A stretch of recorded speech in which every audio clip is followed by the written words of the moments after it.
Becoming emperor wasn't the protagonist's real desire, but he was the 66th emperor for 3 years. But it seems his role is coming to an end. The empire has been abandoned during the 15-year reign of his father and older brother, sending troops overseas. Magical beast invasions and rampant corruption continued. At the same time, the protagonist's father and older brother were killed in battle.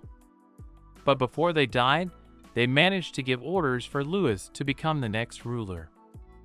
Apparently, the imperial family originally intended to turn a young boy with no political base into a puppet. Louis was frustrated at being a ruler who had been treated as a mere decoration for so long.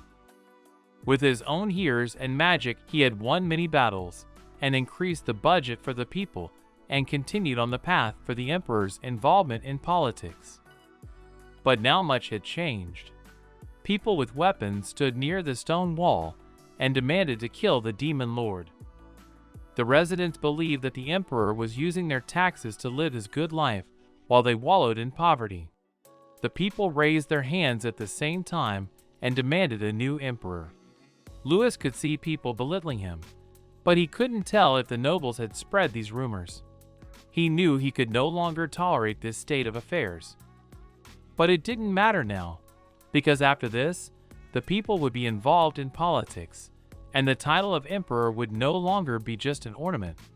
Suddenly, someone called out to the boy. The hero didn't immediately get the meaning of her words. He asked the elf to wait for a while, and asked again if he was really going to be deported. The monsters were just waiting for the order to turn what they considered inferior creatures into ashes. They were outraged that the humans dared to point their swords at their master. Louis had the nickname Demon Lord for a reason. It was all about the Emperor's seal, which gives a member of the imperial family the ability to subdue humans, dragons, and even sacred creatures. However, the ability of the guy's seal for some reason is only to enslave magical beasts. Because of this ability, Louis faced fear and scorn from the imperial family, so they made the decision to lock him up in a magical academy. However, the boy's power helped him a lot in this academy. The more magical beasts he subdued, the greater his magical power became, which made it easier for him to reach the highest level of magic. But even when Louis became emperor, the Demon Lord's bad reputation didn't disappear. Louis turned to his servants and asked for silence. The emperor explained that the reason he had summoned the beast mages was because they had all foolishly disobeyed orders. The subordinates were at a loss. Suddenly a slime jumped out of the crowd and said that they had all agreed to fight for the emperor. But Louis said that they must all obey his order and flee to the mountains to the west. But the mage beasts disagreed with the Lord's order and said they would fight for him. Louis thought the mage beasts were foolish and explained that if they killed all the humans here, war would break out again. The emperor asked if his subordinates wanted to destroy what he had built. The beast mages stood at this moment and listened to the guy attentively. With the emperor's seal, Louis could just use absolute submission. Although the guy didn't want to use it, but at this moment, he didn't see any other option. Louis thrust his hand forward and began to recite the spell. The mage beasts clutched their eyes, but the next moment they opened their eyes, because the emperor forgot his full name again and stammered. But suddenly the forgetful slime good-naturedly reminded the emperor the next lines of the spell. All the mage beasts looked at the slime dumbfounded. Everyone started shouting, "Not him," for if he didn't remind the emperor of the name, the emperor's seal wouldn't be able to activate. Louis, hearing this, smiled. He thought beast mages were a bunch of stupid creatures. Louis continued his spell, and the subordinates in bewilderment began to resent him and asked the emperor why he would not let them fight. They wanted to be with him to the very end. Louis said that all the servants should run west and immediately cross the central mountain, and the communication between him and his subordinates ended here. The next moment, there was no one left in the hall. Tears streamed down the emperor's face, and he began to apologize. Louis felt guilty for his act, but he realized that he had done everything he could for the beast mages. The next moment, men with guns crept into the building. A sturdy man grabbed the boy by his clothes and called him a demon lord. The man said that because the emperor had filled his pockets with people's taxes, they were mired in utter poverty. Louis tried to assure the people that as soon as the harvest began this year, the famine would disappear. But the inhabitants were only infuriated by the emperor's words. They were enraged because Louis expected the people to believe him after all he had done. The man stated that they would just take all the treasures in the palace. But Louis replied in a calm voice that the people could search all they wanted. There was nothing in the palace anyway. The emperor said that the man could even kill him if it would somehow give them satisfaction. The man angrily pulled the demon lord even closer and ordered him to bring her back.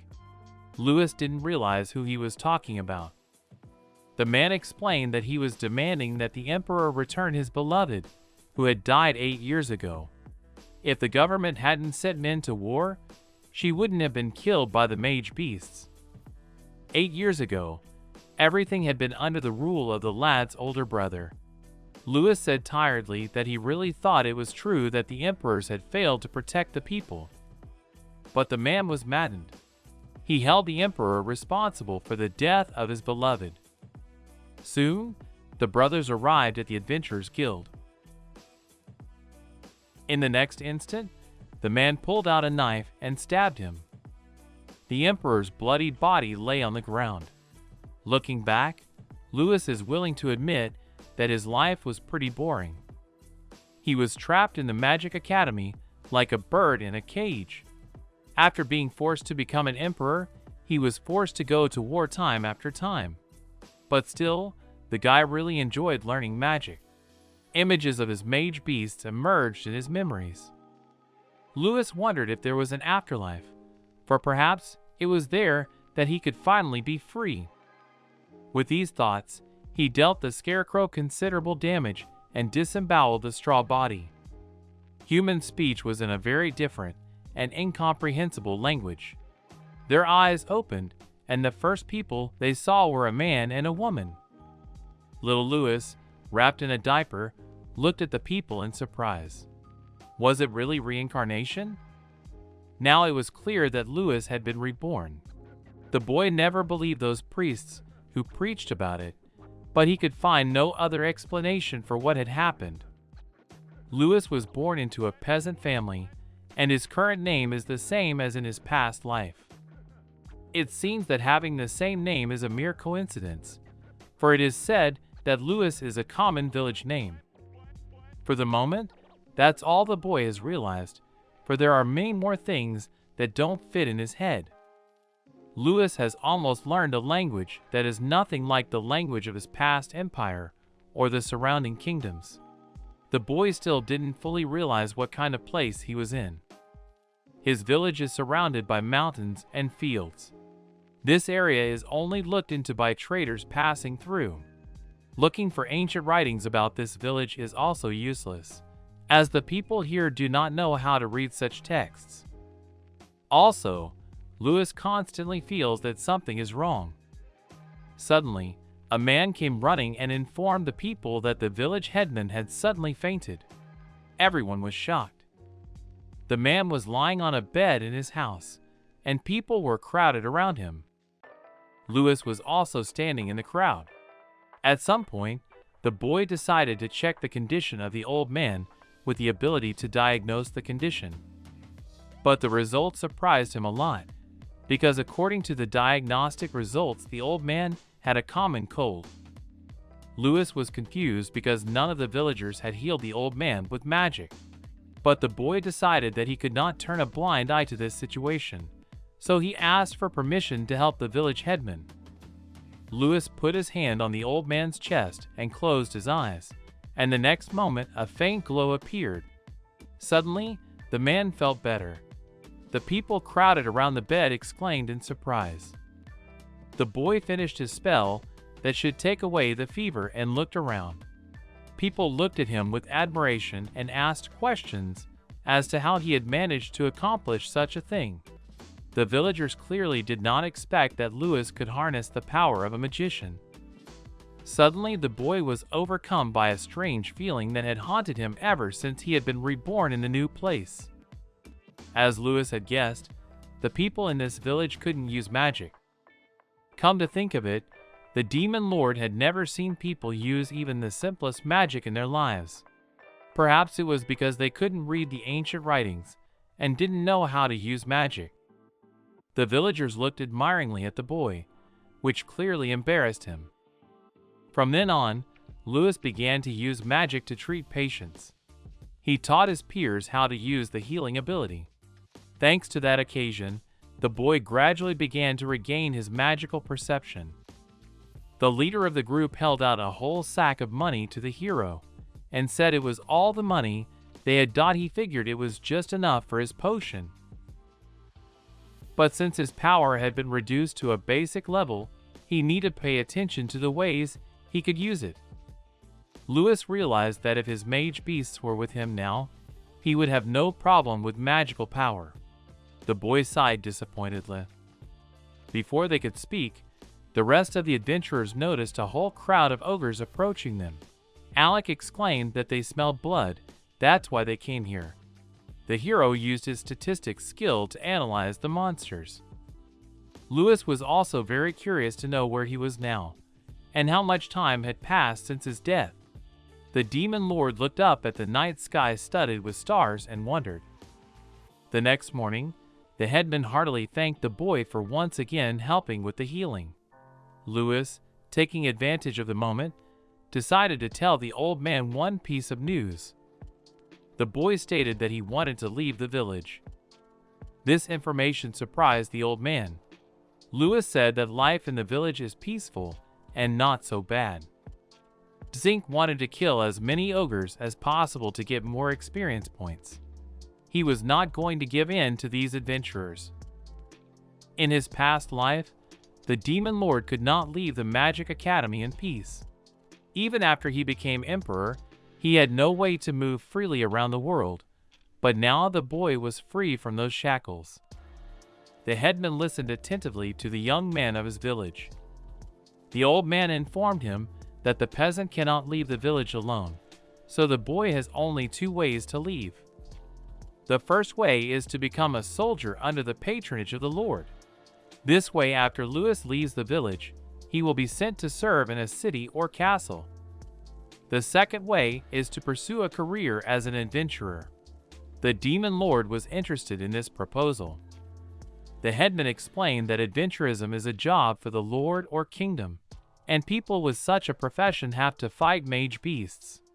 Adventurers have to follow orders and work as mercenaries. The hero was thrown backwards, but he still stayed on his feet.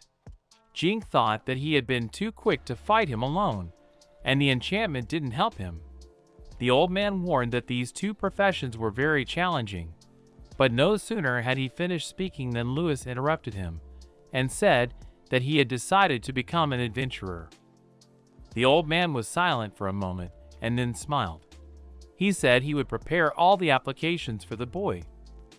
A few days later, Lewis informed his parents that he had decided to become an adventurer.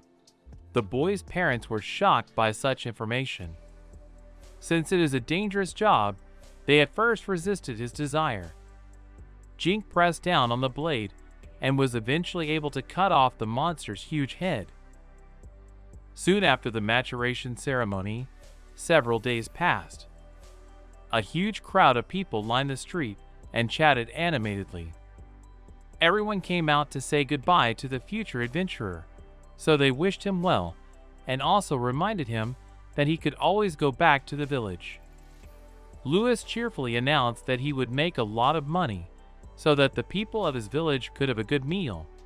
Taking with him a small bundle with his belongings, the boy finally said goodbye to his acquaintances and set off on his adventure.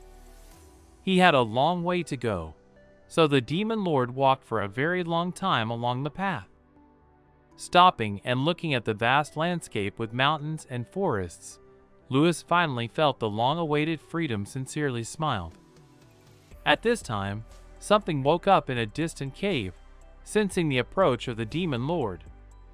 An orc got in the way of the protagonist and the adventurers, so they had to kill him. But to become a recognized adventurer, one must take part in an examination of the Adventurers Guild. Eventually, the boy arrived at the appointed place. There wasn't much difference between the weapons of the current place and the Empire. It seems that the Adventurer Guild even had people who use magic. Trying to read the information on the notice board, Lewis had no success because the language was completely different from the Imperial language. Eventually, the boy decided to ask the receptionist behind the front desk for help. He called out all the necessary information to himself. The girl began to explain the content of the exam. Lewis must provide proof that he is capable of defeating beast mages as an adventurer. In order for the proof to be accepted, one must bring a body part, accessory, or weapon of a beast mage to the guild. If there are no problems with the evaluation, the exam will be considered complete. When asked if these were all the conditions, the receptionist gave a friendly affirmative answer. But it all seemed rather dubious to Lewis because the requirements were too simple. He could just buy something suitable from the market. But looking into his money bag, Lewis noticed only 2 coins at the bottom. Deciding to take up the challenge, the boy went to the forest nearby to find some suitable beast mages.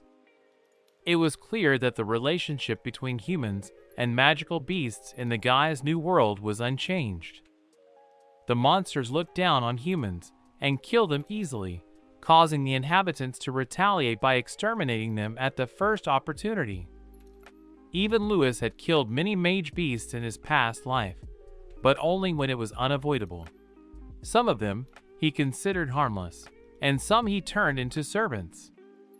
If the guy's servants were with him at the moment, he could use the power of detection to search the entire forest, but right now, he was limited to his own field of vision, so the search should take a long time. Suddenly, Lewis felt a strange sensation when he was near the cave in the mountain. The small amount of magical energy let the guy know that a small beast mage must be hiding in this place.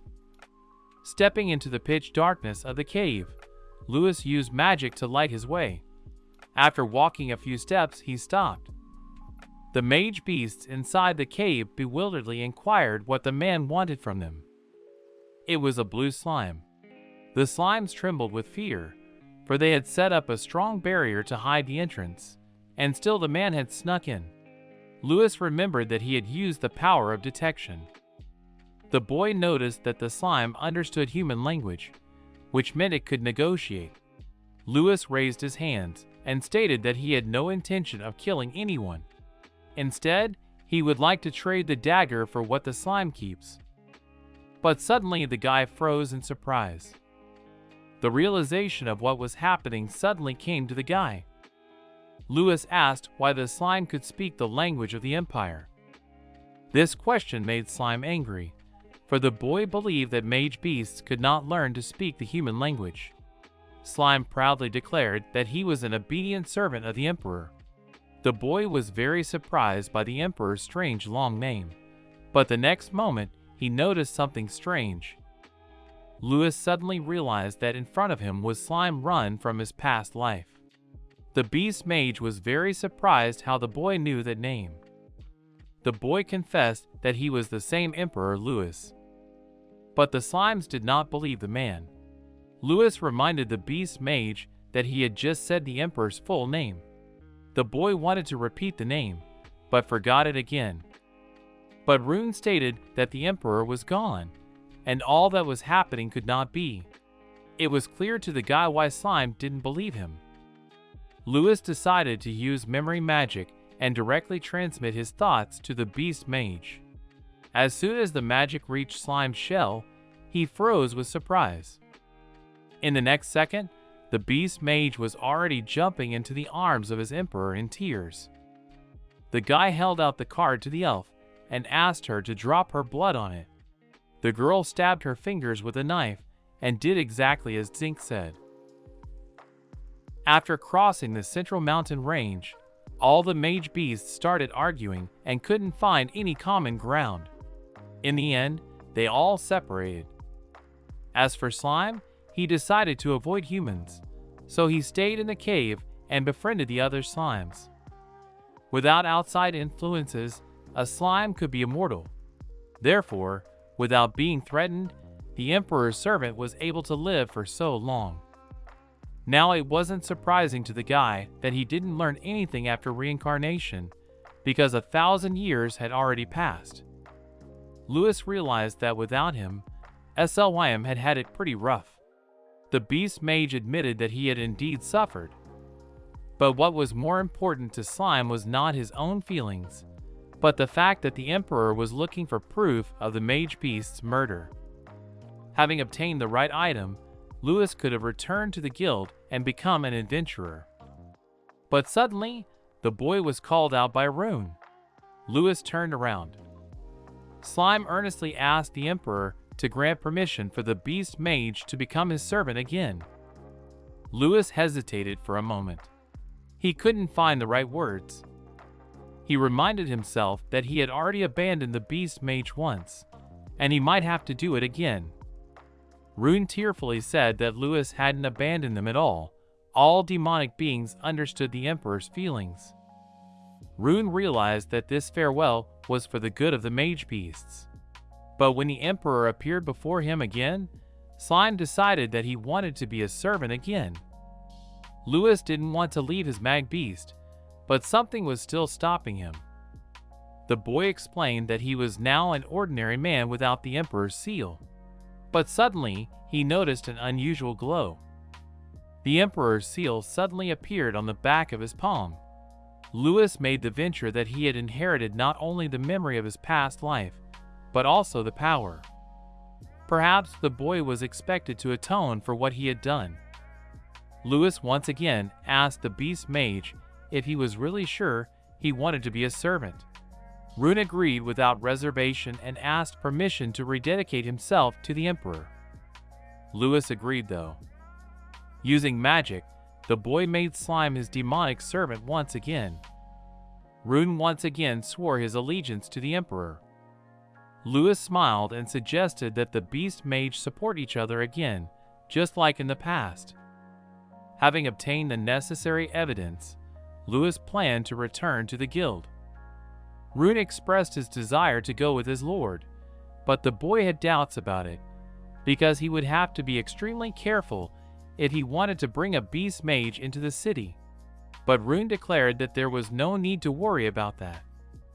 Hearing only silence, the father kicked the boy, causing Esther to cough up blood clots. Lewis in no way expected to see Cecile in front of him. Cloaking was a unique slime magic that helps to disguise a creature or object. It usually lasts a very short time, but Rune had been practicing since he became a servant of the Emperor. It was safe to say that his disguise was almost perfect. The disguise was indistinguishable from a real person, as it perfectly copied everything from body composition to the texture and softness of his skin. Lewis wondered why Rune had chosen Cecile. She had been his classmate from the Magic Academy in his past life. Duke Elter was an elite mage and the girl's father. Due to her beautiful face, she received many offers from the men of the Empire. Also, Cecile was the one Lewis fell in love with. Rune innocently explained that he had originally intended to disguise himself as a random person. However, if that person saw them, there could be many problems.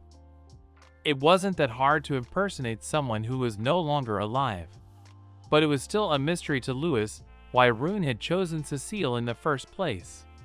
Deciding not to fill his head with unnecessary thoughts, Lewis ordered the Beast Mage to move out with him. Lewis also asked his subordinate to no longer address him in a formal manner. Rune was surprised at this. Lewis explained that he was no longer the Emperor, so addressing the adventurer by his first name was perfectly acceptable.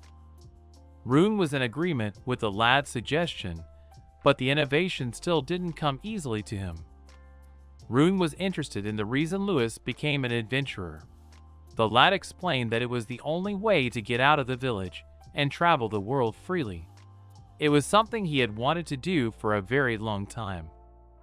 Besides, 1,000 years later, the Emperor would still have the chance to meet other demonic beings who were still alive. However, he didn't know whether the beast mages would forgive him or not. Rune confidently stated that he would not forgive those who dared not forgive the guy. Slime believed that those who didn't understand the Emperor's feelings had no right to be demonic beings. Although Lewis was grateful to the wound for his words, but still he realized that everything would not be so easy. But suddenly the friends noticed a carriage pulling off the road. As Lewis got closer, he noticed that the wheels of the carriage had fallen off. Nearby, goblins and humans were fighting. Jink thought about the fact that he was here after all. It was said that no one survived after crossing the border, and he wondered if there would be any problems. Rune asked the adventurer for permission to kill the mage beasts. Lewis realized that this was an unavoidable circumstance, but their goal was simply to stop the fight. Lewis didn't want to stand out too much, but he couldn't ignore the situation either. He asked his subordinate to cover him with the power of magical power transfer. Rune obediently carried out the errand. Before entering the city, their group was stopped by a soldier and told that they should have passed the commoner's inspection. In addition, they should have shown their identity card. He managed to create a magical barrier, and the goblin's spear shattered into splinters. Now the archers were next. Lewis destroyed their weapons with a single blow. The goblins were clearly frightened. The guy hoped that the demonic creatures would continue to lose their fighting spirit. But suddenly a goblin with an axe appeared behind the guy and swung at him. Lewis managed to dodge. He made the assumption that the goblin with the axe was the leader of the gang. Lewis realized that the goblins would not just give up, so he had no choice but to take extreme measures. Lewis launched a powerful fireball at the enemy. The goblins were greatly disturbed and made the decision to leave the scene of the battle. They retreated. Looking in the trail of the fleeing goblins, Lewis noticed that the mage beasts were speaking the language of the Empire, so the guy had an idea to chase after them. But he was distracted by 3 guards asking for help. The guy humbled himself, for he realized that in this situation, he had no choice but to help. He was only a rookie adventurer. One of the guards, addressing the royalty, asked her to keep her cool. Suddenly, Lewis noticed a beautiful girl with her eyes closed, lying on the ground. Will also wondered how the Rosal people would react if they found out that Jink was an enchanter. Surely the hero must have already thought of that. He asked the guards to let him help the girl. The boy put his arm out in front of him and used magic to start diagnosing the wounded girl's condition. Lewis found out that the girl had indeed passed out due to the poison on the arrow. In addition, there was a curse involved. This information shocked the guards. Lewis added that the curse was spreading very quickly. The guards said they should return to Urban immediately, but the boy said it was too late. With the speed at which the curse was spreading, the girl could last no more than 5 minutes. The servants were terrified. Lewis knew things were going badly. The carriage is broken. The horses have run away because of the attack. Even with horses, it would take more than 5 minutes to travel. There was no way left to save the girl. But Lewis could still help the injured one if he could use improved purification magic. But even in the Empire, this power could not be used without reaching the level of a sage. There was a chance that in this area, no person could use purification magic that applied detoxification and algorithm. Lewis turned around and decided he should avoid attention. The guy turned to the guards and ordered them not to worry, for he was going to use magic to provide the girl with temporary relief. Lewis couldn't watch her just die. The men thought she was as beautiful as ever and took an interest in the young guy standing next to her. They thought it was strange that she was too friendly with him. Suddenly, The girl woke up. The servants immediately rushed to her, unable to believe their eyes at what was happening. Lewis warned the servants that he had only given the first temporary help, so they should take the girl back to Urban to the doctor for further treatment. In fact, the treatment was almost complete, but the boy had lied so as not to draw attention to himself. But as Rune and Lewis started to leave, a servant called out to them. They wanted to thank the boy for his help. Lewis was confused, because he didn't want anyone to know about his phenomenal magical abilities. To leave the guards alone, the guy said that the girl's condition was gradually deteriorating, so the ambulance should not be delayed. Lewis ordered the servants to bring the mistress back to the city. The guards heard the errand and quickly began to carry out the task. At this time, the girl gradually began to come to her senses and realized that she had just been purified. After rescuing a girl who was treated like royalty, Lewis watched the guards take her to the doctor and then discreetly left. The poison was already cured. There was no need to worry about the wound either. Everything should be fine in the future. Now Lewis could head to the Adventurers Guild. Suddenly someone called out to him. The judge immediately warned that they could get maimed or seriously injured during the test. Rune used the power of disguise to transform into a human girl. He was a slime and also a loyal servant of the lad. But as he ran up to the Lord, Rune suddenly fell to his knees. Slime in the guise of a girl started begging the lad to give him the next command. People passing by were shocked. Lewis, dying of embarrassment, reminded Slime that he shouldn't use the honorific address anymore, since Lewis was now an ordinary peasant. Rune began to sincerely apologize. As Slime got to his feet in the guise of Cecil, Lewis informed him that he was going to register as an adventurer. The boy assumed that his partner could use a guild registration as well, since he was now a disguised human. But suddenly Lewis remembered that registration in the guild required an application from the headman, which he had forgotten in the village. Now the boys were forced to go back to where they had come from. But suddenly a plan was forming in Cecile's mind. Rune, in the form of a girl, suggested to her lord that he create a new statement. Lewis was a little wary, for he knew that forging documents could lead to unfortunate consequences. But Rune assured him that no one would even notice the substitution. Soon Lewis placed a sack with a body part of the defeated monster and 2 forms on the secretary's desk and asked to be registered as an adventurer. The girl took a long look at the application forms. All the while, Rune and Lewis tensely watched the secretary's reaction. Eventually, she stated that she was now going to check the results. Lewis exhaled in relief. They had forged the adventurer's statement. Lewis used the power of memories to transfer the memories of the past document to his friend. Rune detached a body part to forge the adventurer's statement using a disguise. Slime's disguise was indistinguishable in both appearance and quality. This scheme was quite workable, for Lewis had already used it in his past life. Once the forms were confirmed, there were no problems. That's why the slime jelly is a real boon. But the boy's train of thought was interrupted by a voice. The secretary held the trophy in her hands. Lewis explained that it was a jelly of slime. The guy apologized that he could only defeat one slime because they are weak creatures, and the slime the guy brought was actually the weakest.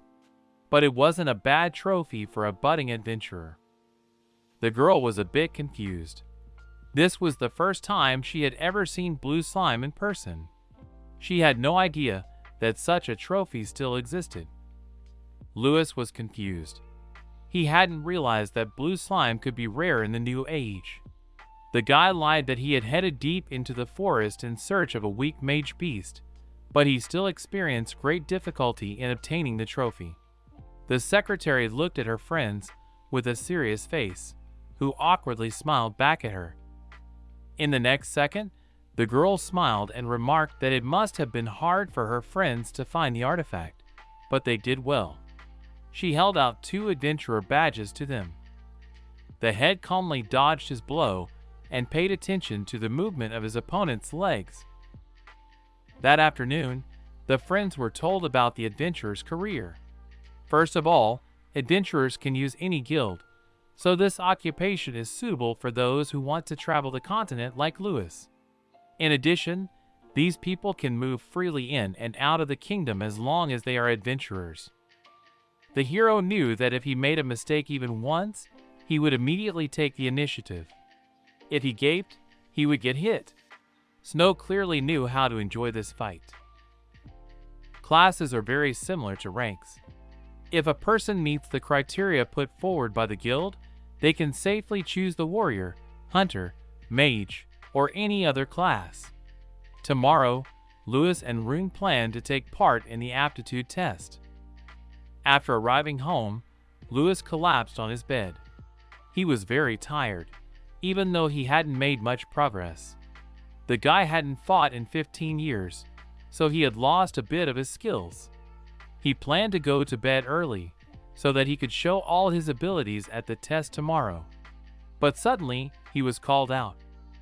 Rune threw himself into the master's arms with a sprint. Lewis was at a loss. Rune pulled the lad against his chest and began to offer a massage for fatigue. Lewis tried to stop Slime, for the walls were thin and someone could hear them and misunderstand. The rejection really hurt Slime's feelings, so he returned to his original form. Rune considered such an indiscretion to be the greatest mistake of his life. Lewis said that his friend simply shouldn't have gone too far. Jink ducked from Snow's blow and thought he could attack the head without fear.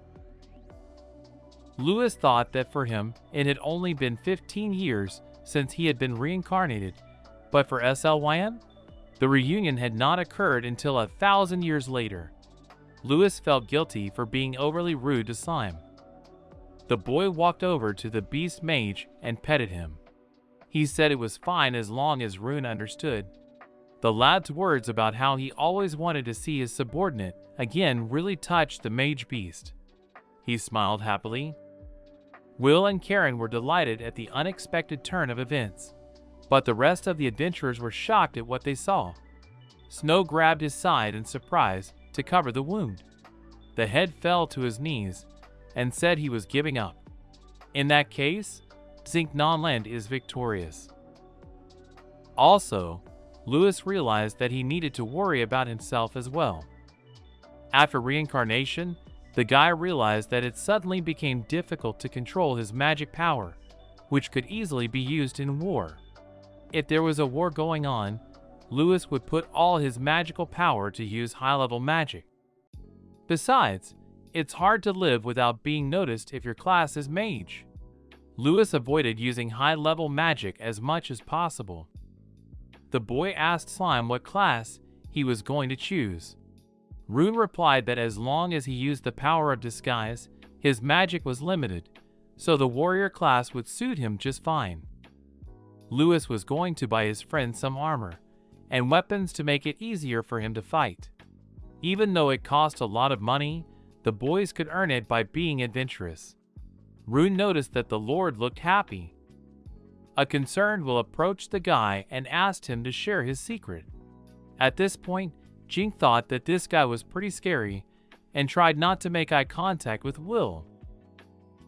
Lewis told Slime not to doubt anything, for together they would become adventurers who challenged themselves with new opportunities. Rune dreamily agreed with his master.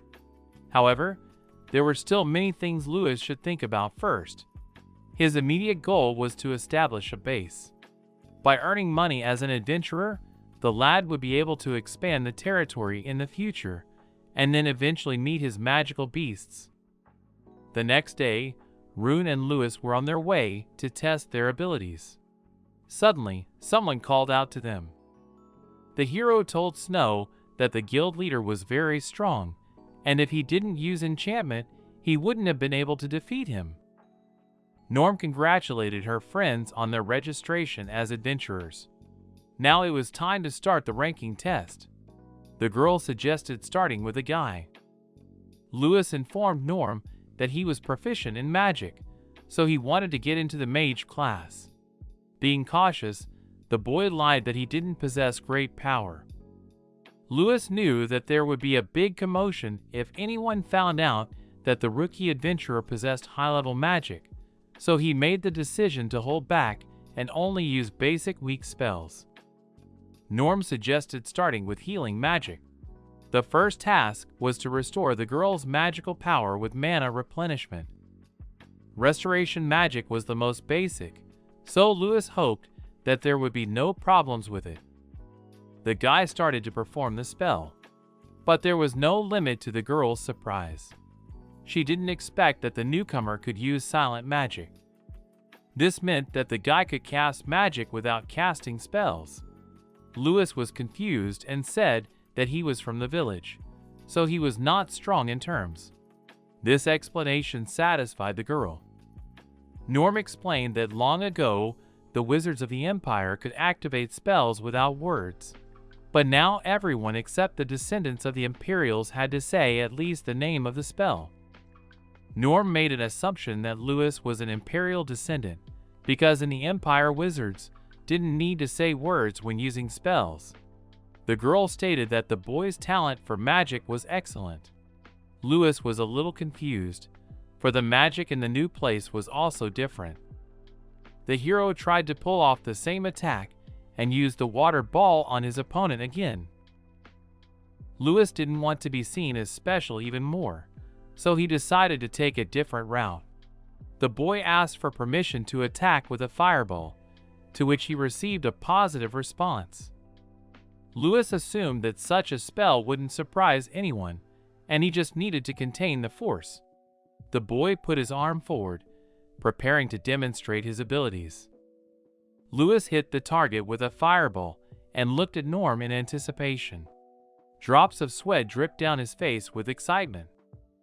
Norm said that the young adventurer's power was ample. She used a water whip spell to extinguish the target.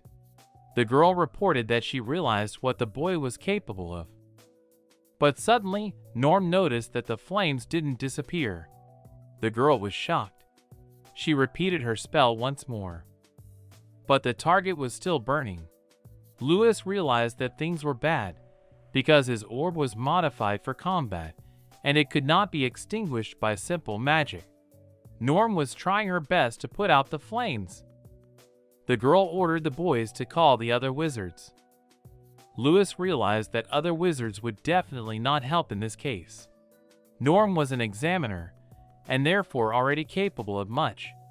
The boy concluded that this place was unlikely to find a wizard who could put out his fireball.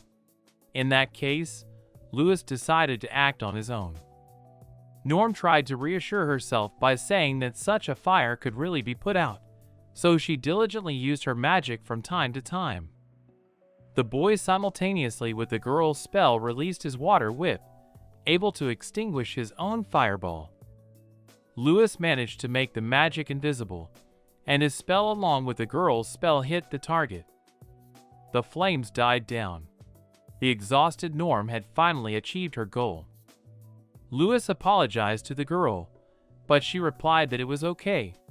Norm decided that she was just tired since a simple fire caused her so much difficulty. The examiner said that she had tested the boy's abilities and was now ready to assign him a rank. Norm decided to assign the boy a wizard apprentice, but the next moment she changed her mind. She wanted to give the young adventurer a higher rank, so she officially gave him the wizard class. Lewis thanked the girl wholeheartedly. He exhaled a sigh of relief that everything had ended safely. After his challenge, the exam was passed by Rune. Slime took his master's mistakes into account, so he cast spells and reduced the power of magic. As a result, Rune in the guise of Cecile was registered as an apprentice wizard and received a supported sword and armor. The next day, Rune and Lewis began to do the work of adventurers. But an interesting discovery awaited them. Every leaf on the bulletin board spoke of the extermination of goblins. The guys in no way expected that absolutely all orders will be related to these magical beasts. But if goblins attack princesses, then there are plenty of them in this area. Suddenly, Lewis was called out and asked if he was the very hopeful newcomer. When the boys looked around, they saw a girl in front of them who introduced herself as Elise. She said that she owned the hunter class. Lewis was surprised at the way the girl addressed him. The boy introduced himself and said that he was a former resident of the village of Elk. Elise began to scrutinize the young adventurer. She admitted that she was tormented by the question of whose identity was able to become a wizard so immediately. After looking the boy over from head to toe, Elise stated that the young adventurer was not impressive at all. Truth be told, Guy was hurt deep down by such words, but he decided to write it off as a good disguise.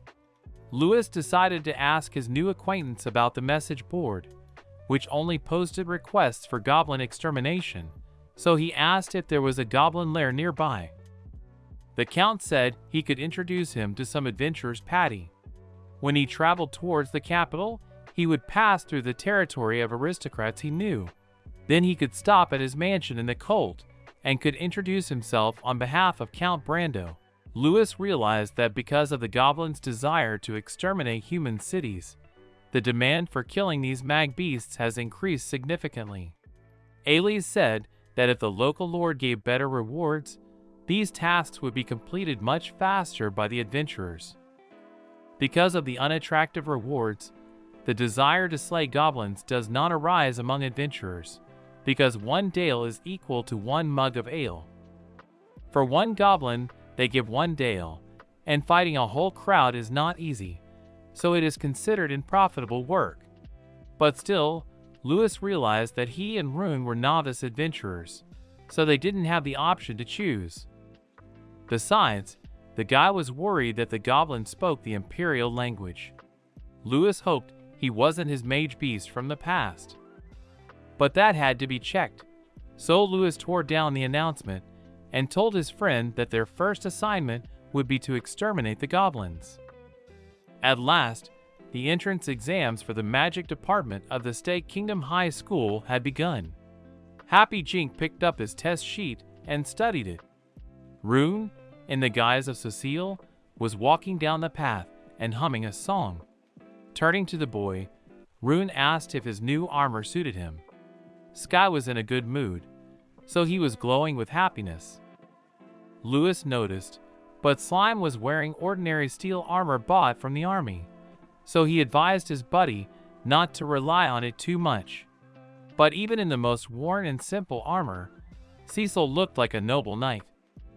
Rune, noticing his lord's gaze, asked confusedly if everything was all right.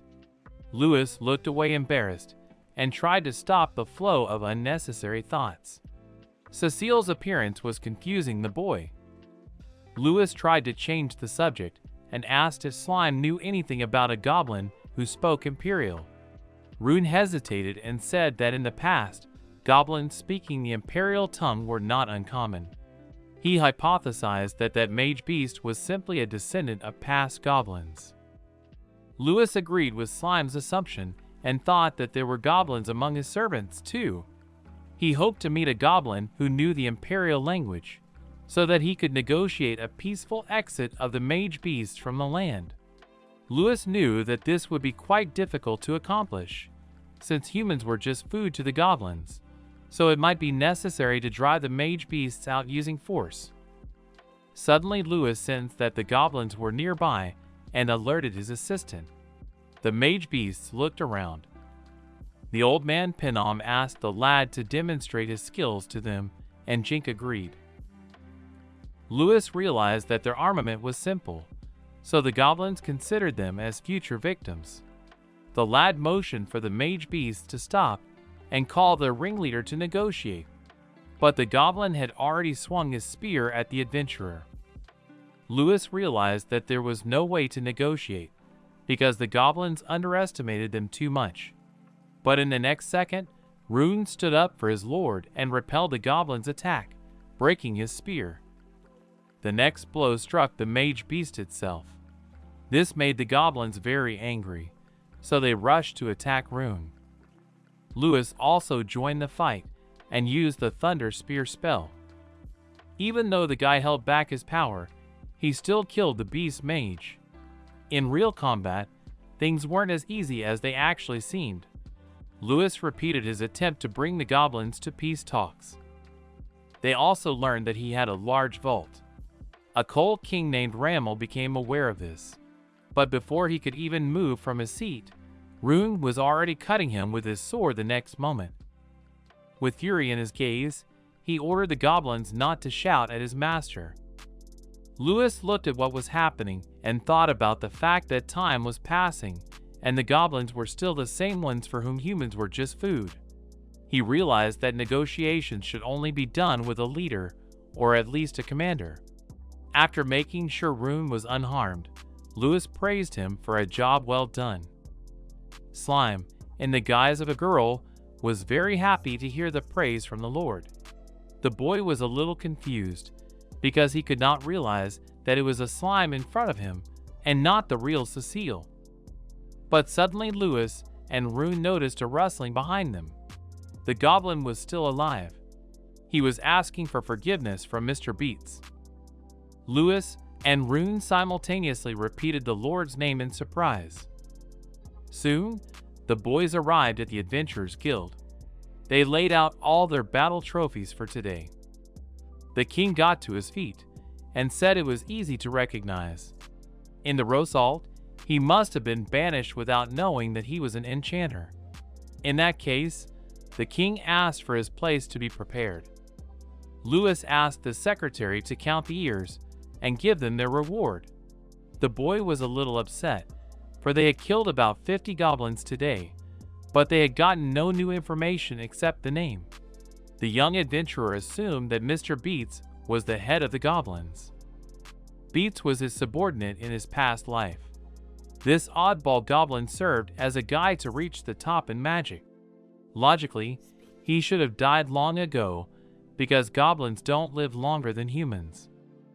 But even if he extended his life with magic, Lewis didn't believe that Beats would attack humans because he didn't like senseless killing. The goblin knew the boy didn't like strife between humans and monsters. Also, the young adventurer had an assumption that someone else just had the same name as the goblin from the past. But the goblin's command of the imperial language put many of the lad's guesses into doubt. Suddenly, Ailey crept up from behind and grabbed Run and the boy by the shoulders, startling them. The girl admitted that although she had high hopes for the boy, he had exceeded her expectations. Ailey inquired how the budding adventurer still managed to defeat 50 goblins. Lewis turned around and saw a huge crowd watching the guy in anticipation of the secret of success. He was confused. Lewis tried to justify himself and said that he was just fighting with the help of runes, but Ailey didn't believe him, because the first time she could kill only 3 mage beasts. The boy was at a complete loss. He had always thought it was strange that everyone fought goblins with such difficulty. Now he realized that 50 pieces sounded really a lot. Lewis replied to Ailey that this activity was like hunting boars. But the girl didn't understand what he was talking about. The rookie adventurer lied that he and Rune dug a hole and killed all the goblins that fell into it. He explained that that was how they hunted in his home village. But Ailey couldn't believe that goblins were stupid enough to fall into a pit. Lewis smiled uncertainly and confusedly explained that it was Rune who had lured them into the trap. Suddenly a man in the crowd said that the strategy was actually not a bad one. Sipping his ale, he expressed his surprise that a huntress like Ailey hadn't thought of this strategy herself. The girl was very angry that Castle had spoken so poorly of her. The man started to remember the times when he was a novice and killed goblins with great ease. But Ailey accused him of lying and reminded him that his first time, the man couldn't even kill 1 goblin, so he cried and ran away. Castle began to indignantly prove that he had not cried at all.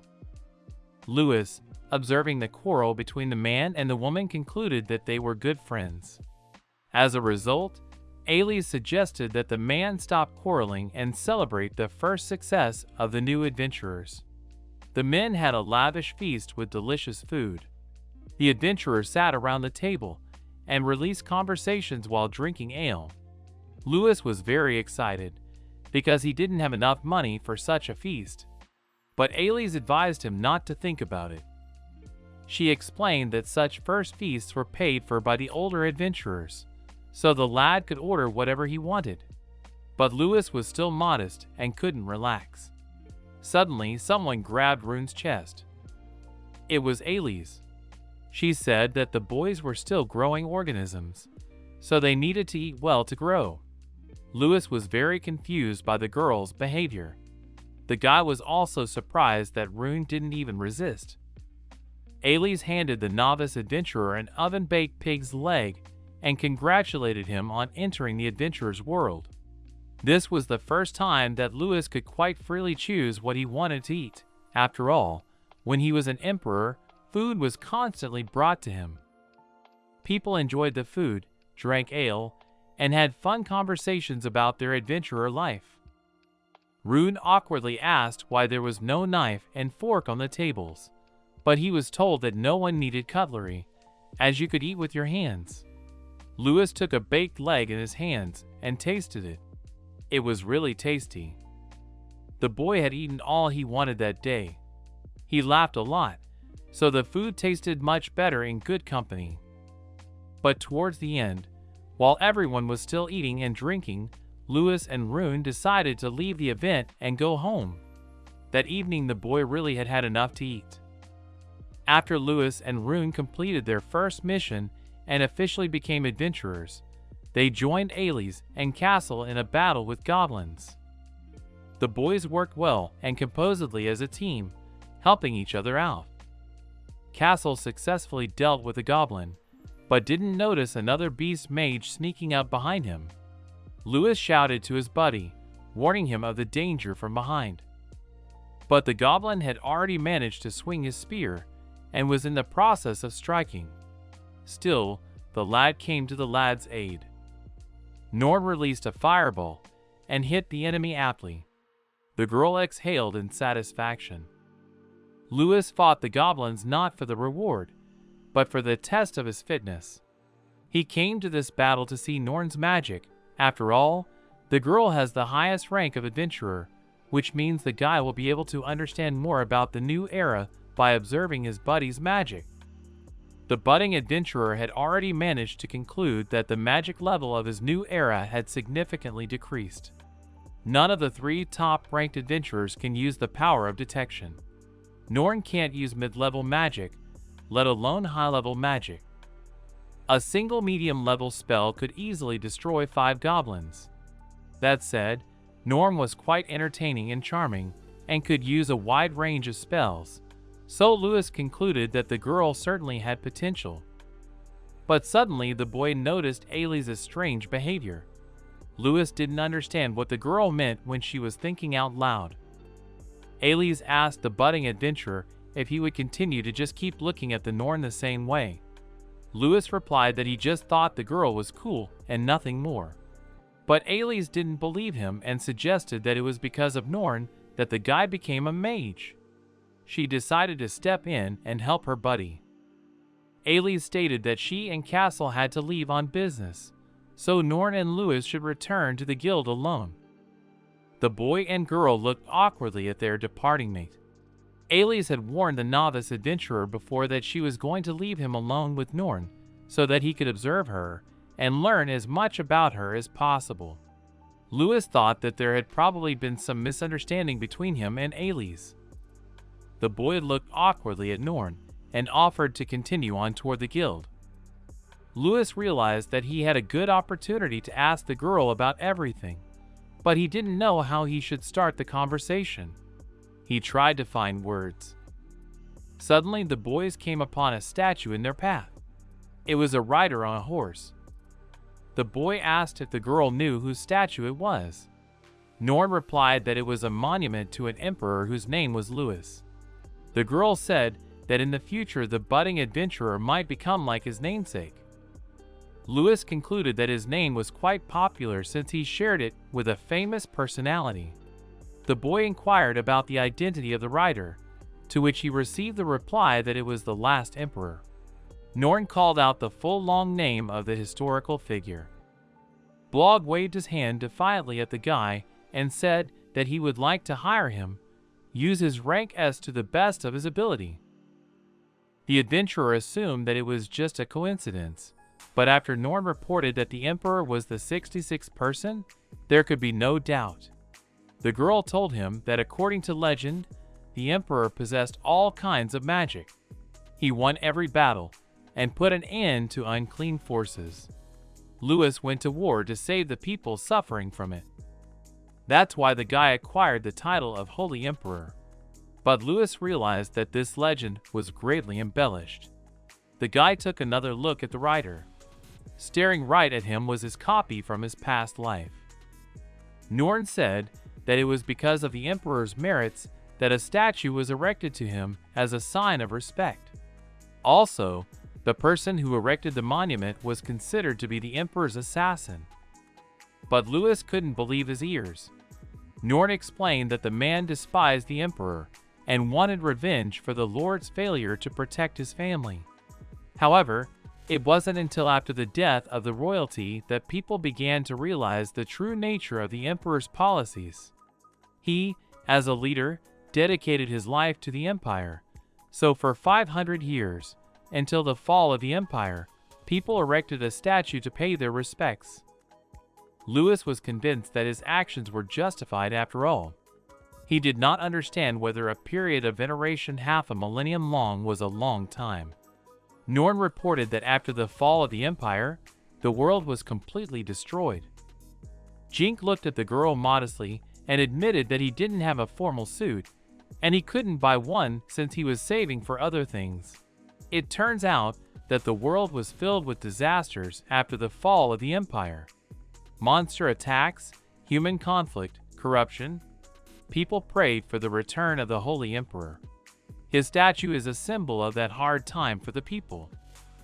Lewis now understood that when the world he had created was destroyed, the people longed for the restoration of civilization.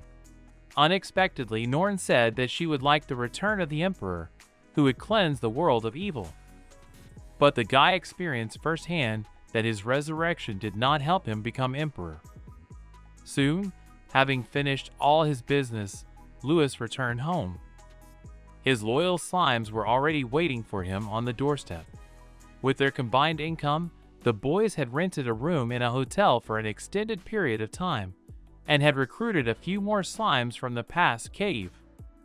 While Lewis was away, the little ones learned the basics. Rune reported that they had learned the Western language using communication magic. They could now also use disguise. The slimes had learned to take on the appearance of a human in just one day. Lewis thanked his assistant. The new magical beasts would be very useful to the guy, since his magical power had already increased since they became his servants. The slime's magical power, and especially the cloaking skill, could help the lad well in the future. Rune asked the Lord to use his memories and introduce the people he needed, because the slimes used the power of disguise to imitate. Lewis thought about it, and tried to choose a person from his memories. He thought that choosing people from his past life would make a lot more sense. Rune suggested that the Lord choose a girl of his type. The image of a girl named Celine came to the guy's mind. The girl was a classmate of his at the Magic Academy. She was the owner of blue, like crystal clear water, hair. Selena is very gentle despite her shyness. But suddenly the guy realized what Slime had said, so he asked what Run meant about the guy's type. But in the next second, a girl was already sitting on the floor in front of the adventurer. She stood up and smiled innocently at him. Lewis was shocked that the real Selena appeared in front of him. Lewis informed him that the slimes didn't have names yet, so the gentleman should have come up with one. But Lewis, for some reason, didn't want the girl to keep the name Selena, so he gave her the new name Marina. The color of the girl's hair had clearly influenced the adventurer's decision. Lewis knew that Rune could see right through him, but he didn't understand why Slime was so interested in the subject of love. Slime informed Marina that it was a great honor to be called master, so the girl turned to the boy and thanked him sincerely. Lewis was a little embarrassed. Rune asked to repeat the process with the rest of the guys and warned that their accuracy might be a little lower. But suddenly Ailey visited the guys and asked them to come to the guild right away. Lewis understood the order and promised to show up at the guild as soon as possible. He didn't understand what had happened, for the girl didn't look the same as usual. The hero was horrified when his father said he would give him the slave after he finished using it himself. Even though they had come here for other purposes now, it still made him sick. The man from the stage stated that Duke Elpin had issued an order to alert the citizens that the goblin army was approaching the city. This was reported by the northern watchtowers. Lewis realized that the goblins in the forest were actually not as much of a threat as people had assumed, so the goblin army was making its next move. The man from the stage announced that the plan was to ambush these mage beasts and launch a preemptive strike outside the city. Everyone was shocked by such news. The adventurers were obliged to join the front line, so they were ordered to prepare as best they could. But what surprised the guy the most was that the authorities were preparing for a preemptive strike. Nina exclaimed in surprise that it was very expensive and cost as much as 53 platinum coins. The guy was shocked, because translated into Japanese yen it was worth 5.5 billion.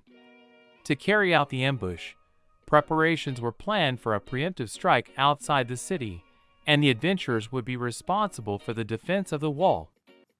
The employee asked the hero if he would buy it. He was an aristocrat, and he should have enough money for it. Even though it was an accident, he was a murderer, so aristocrats and merchants would not take it. Lewis estimated that the battle would be fought by 600 Elfin warriors and about 1,000 goblins. Like Jinx said earlier, if there were any questions, Yang could ask him about it. Otherwise, the party would suffer a setback and they might get lost. Suddenly, the hero heard someone order him to stop it. The surprised Zink looked back. Rune wanted to make a suggestion about the end of the battle, but Lewis knew everything without him. Any slightest mistake could lead to disaster. The cavalry had advanced too far because humans looked down on goblins. They could surpass the mage beasts in a one-on-one battle, but it would be difficult to repel an attack with such a breakdown in formation. But suddenly, the boy turned his attention to the formation. Among the warriors in the crowd stood the very princess that Lewis had saved, and was giving orders to the troops to fall back. Lewis noticed the Imperial Goblin formation. The girl realized that the enemies wanted to attack from the front to wreak havoc in the center, and the cavalry spitefully advanced too far. The budding adventurers suspected that someone among the goblins knew very well about the Imperial formation because they were skillfully using it. The princess turned to the warriors and asked for their leader to be summoned immediately. But she was answered that the man was now in a brothel. The girl ordered to take her to that place. Such an act of the leader of the troops seemed too presumptuous to the novice adventurer. Lewis, standing in the crowd, caught the princess' attention, and she looked at him. The boy thought that even though the girl was called a princess, she still had power to be reckoned with. But suddenly, Ailey came up from behind and informed him that the princess' name was Yuria. This gesture really startled the guy. The girl was the 17th princess of the kingdom, beautiful and noble. Ailey advised her mate not to let his guard down in the rear of the battle. She inquired about Rune's whereabouts, but the next moment something else caught their attention. The kingdom's troops began to fight harder and advance rapidly. The men began to rejoice, for the enemy formation was being destroyed, which meant victory would be theirs. Lewis was surprised that he had incorrectly predicted the outcome. Despite the significant losses, At this rate, the army of the city could really win. Yin was alarmed by this situation and called out to Jinka-san. But the hero only smiled at his slave. Ash pointed his spear in his direction and exclaimed that the Zinc had asked for the fight himself. He ordered him to attack. But suddenly there was a storm that began to engulf the warriors and horses. The men were clearly unprepared for such an event. The warriors looked in horror at the natural phenomenon that was rapidly taking the lives of the soldiers. One of the warriors tried to touch the storm, but his fingers were only severed. He screamed in horror. Panic broke out in the ranks. People started screaming and running away. The adventurers, with horror on their faces, made the assumption that it was all magic. Suddenly, Norn fell to her knees and declared that this was the true end for the army. Ailey was worried about the girl and asked if she was all right. Norn looked at her buddy doubtfully and declared that it was a legendary firestorm spell, so nothing could be okay. The young man apologized and said they had just heard from the guild and asked to follow them. Jink didn't mind, but he needed to take his purchases home first. Judging from Norn's words, the firestorm belonged to a high-grade magic. 1,000 years ago, it couldn't be created without a sufficient supply of mana. In the world of undeveloped magic, such a spell was truly terrifying. On the side of the goblins, there was someone who was capable of using this spell and had mastered high-level magic. Lewis decided to intervene. He used calming magic so that Norn could calm down.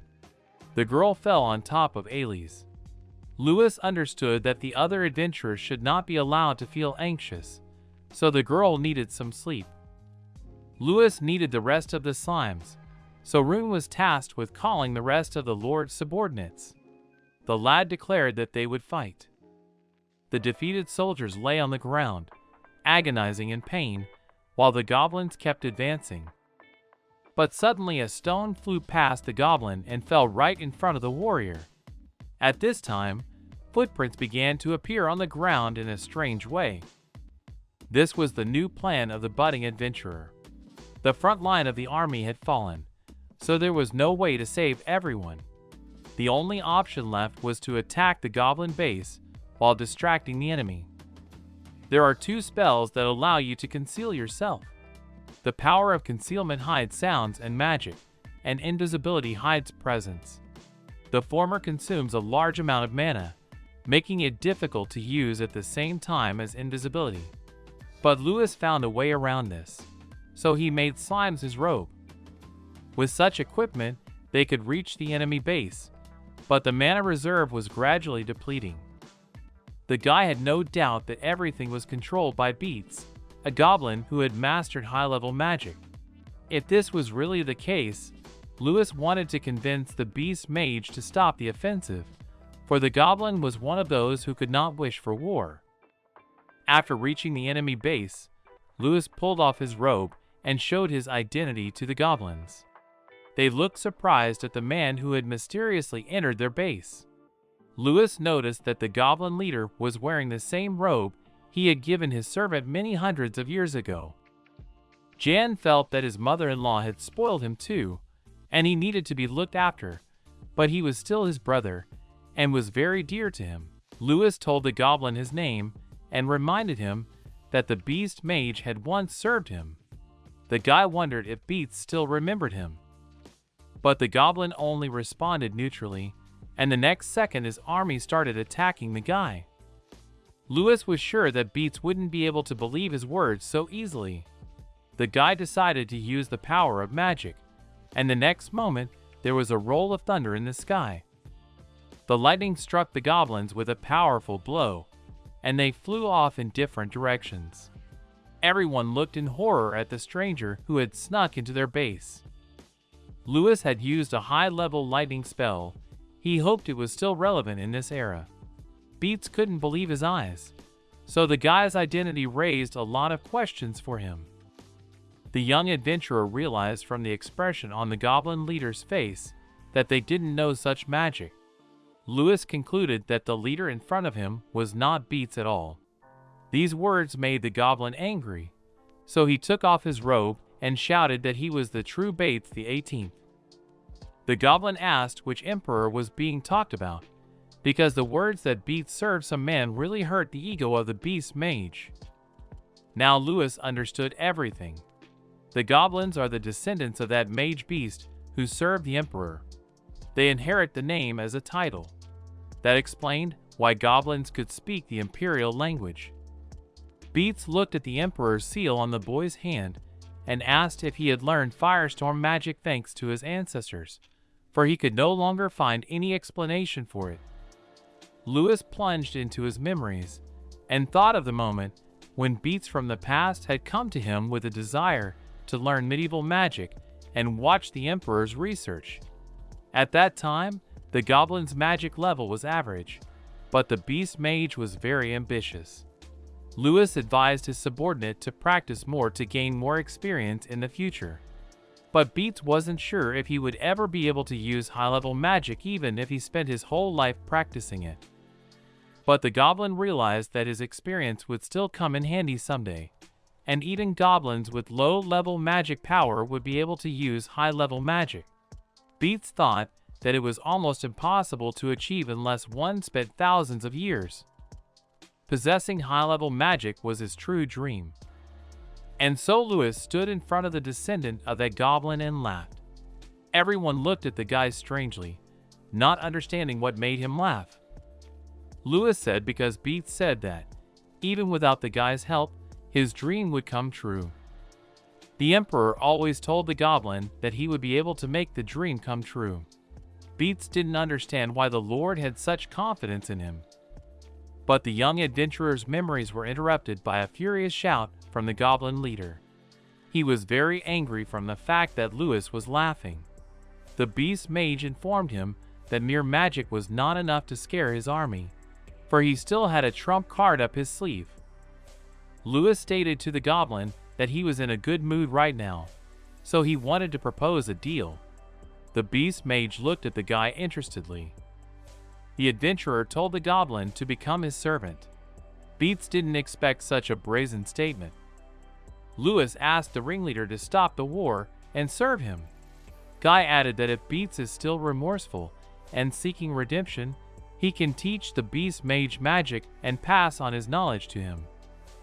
Lewis said that the present Beats was very similar to his ancestor because of his incredible magic. But the goals of the goblin from the present were much higher than his ancestor, so Lewis was sure that together they could learn more magic. These words only enraged the leader more, so he began to move to drastic action. Beats wanted to force the boy to bow before him, so he ordered the army to kill the impostor. The goblin raised his scepter and used firestorm magic. Lewis realized that they would not be able to come to an agreement. The former emperor repelled the attack and directed the firestorm back at the goblin. A look of horror froze on the leader's face. Beats tried with all his might to distance the fire curtain from him, but he failed. Eventually, the magic began to envelop the goblin, causing it to wail desperately. Lewis said that the descendant didn't even know about magic reflection, so he was very far from his progenitor. The guy wanted the current Beats to pass on the message from the guy to his ancestor. Lewis wanted the Beats from the past to know that the emperor had returned to Earth. Rune worriedly alerted the Lord that the fire had begun to spread. Lewis decided to use magic to stop it all. At this time, there were adventurers and warriors on the fortress wall. They were watching the battle from high up, guarding the wall. Norn was very worried, because in her opinion, there was nothing they could do against the firestorm spell that the goblin had summoned. Such high-level magic was beyond their power. But suddenly Elise saw something in the distance and drew her friend's attention to it. They looked into the distance and saw a huge storm with black rain clouds looming over it. The girls couldn't believe their eyes because water splash magic is high level. The adventurers and warriors watched in amazement. Norn realized that the one everyone was waiting for had returned. She repeated with hope in her voice that Emperor Louis had returned after all. When everything was resolved and all the goblins were defeated, Louis made the decision to return. He thought about the fact that there were not many goblins willing to bow down to humans like their descendant. They harbored grudges that caused them to be dismissive of humans. But humans also killed them for thousands of years. Nothing had ever changed. Suddenly, Beats rose to his knees and, bowing down, asked the lad to accept him as a servant. The goblin desperately promised to study magic diligently. On the day of the family party at the Chancellor's house, he added a slow-acting poison to the wine and food. Once Louis defeated the goblin leader, the mage beast's structure quickly disintegrated. Beats asked the lad to let him be a servant of the former emperor, to which Louis agreed. During his return to Elpin, the lad once again used invisibility and concealment so that no one would recognize him. After the victory, the guys had a lavish feast and celebrated their success. Louis lost count of how many mugs of ale he had already drunk, but Castle cheered him up and said that on that day he could drink as much as he liked. Ailey cheerfully announced that Castle would pay the bills for Rune and the budding adventurer. The man was clearly uncomfortable with such conditions, which he didn't even know about. Ailey knew that Castle was well provided for, so it would not be a huge problem for him. But suddenly Louis noticed Norn's absence. The girl assumed that the pal had gone to the square because she wanted to get some fresh air. Norn looked stunned when she saw the enemy's magic, so Ailey advised her mate to wait for the adventuress to calm down. But Castle was of a slightly different opinion. He had the impression that the Norn was terrified of something else. But Ailey did not understand what her mate meant, so she began to pry information from him. But Castle himself could not give a clear answer on the subject either. Louis wondered if there was a thing that both frightened the Norn and reminded her of something at the same time. Suddenly, Ailey brought up the question of why the deadly magic the goblin had used had disappeared without a trace. Louis was confused for a moment. Castle reported that the priests claimed that this forbidden magic was a divine punishment, but no one had ever heard of such a thing before. Suddenly, Rune jumped into the dialogue and said that since no one understood what it was all about, he could explain it all. Louis was at a loss for words. Rune, in the guise of Cecile, stated that this magic was called Downpour. Louis quickly jumped up to his naive friend and said that Rune was just very drunk. But Slime informed him that Mr. Louis could easily conjure a firestorm, and at the climax of the battle, he announced that he was back. The boy was very confused and didn't know how to behave in such a situation, so he simply suggested that Slime go home. As Louis led Rune away, Slime still didn't understand what his master was angry about. This incident raised a bunch of questions among the adventurers. Eventually, Louis and Rune made it home. Rune usually drank water, so the guy didn't think there might be a problem with alcohol intoxication. While Slime was lying on the bed in the guise of Cecile, Marina came in and advised the Lord to get some rest. Marina approached the lad and said that she was very sorry for the incident with the goblin leader. Louis said that they probably didn't have any other options left, so it came out quite well. She explained that an ace-ranked adventurer had appeared here. Everyone who sat nearby stared at the new arrivals in surprise. Jink wasn't thrilled to go through the same thing again. Housing was still in question. Rune and Marina are staying in a room while Beats and the other goblins are kept together, but as the number of servants increases, there will be more need for housing. But goblins can't stay in rural and urban areas, so there is a need to build remote housing. Louis wondered where to find this suitable place. Marina advised the lad to get some rest, for it was quite late and the Lord was exhausted from the day's work. But looking at the bed, the boys saw Rune in the guise of Cecile, who was lying right in the center. Marina wanted to take care of her caretaker, but Louis said he would just lie down to sleep next to the girl, because the cloaking effect should wear off when Slime woke up. But in the middle of the night, the boy woke up to something warm and soft pressing against his chest. When he opened his eyes, he saw Rune in the guise of Cecile hugging him. Louis was shocked, so he started to try to break out of the girl's embrace, but Rune was persistent. But suddenly there was a knock at the door, and the gentleman had the opportunity to free himself from Slime's grip and get out of bed. Louis ordered Slime to dress quickly, while he himself opened the door. On the threshold, he saw the warriors, who had obviously come for him. Therefore, the manager recommended insulating his clothes and buying winter clothes. First of all, it was necessary not to forget about good shoes, and she also recommended buying additional sets of clothes. Louis asked the defensive troops what had led them to him, but the men were already running out of patience, so they forcefully grabbed the adventurer's arm to follow them. Such an action displeased Rune very much. He raised his hand and used magic, but the magic ball flew past the soldier, greatly surprising him. Louis tried to calm his subordinate down and said that everything would be fine, because he hadn't done anything he could be arrested for. Rune wanted to object, but Louis was adamant. As he left, the adventurer said that he would never leave his slime, so he shouldn't worry. Louis realized that he could easily escape, but for now made the decision to follow the defensive troops to find out new information. Eventually, the boy was led to a grand palace. The scale of the building was staggering to the human eye, but the adventurer's musings were interrupted by a familiar voice that met the defensive troops at that time. The fellow said that the princess would be delighted by the adventurer's visit. Louis had met the guy before, because the stranger knew him. The boy introduced himself, that his name was Rostin.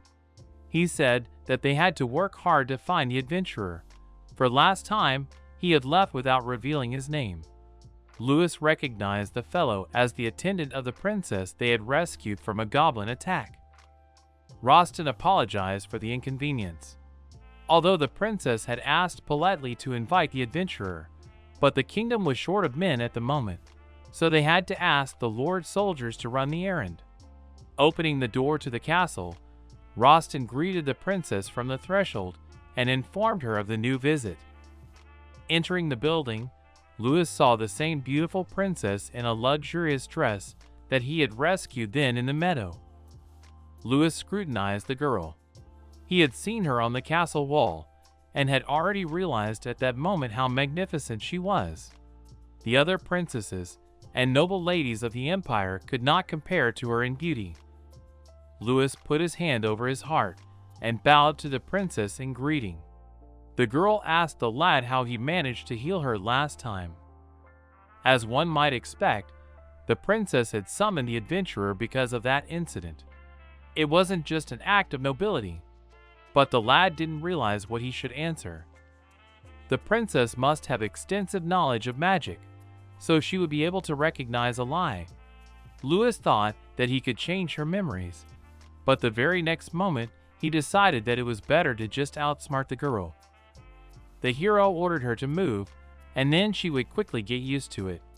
She was also to watch the movements of the slime. The girl looked worriedly at the lord, then gathered her strength and went on the attack. Nina swung her sword and destroyed the nearest slime, cutting it in half.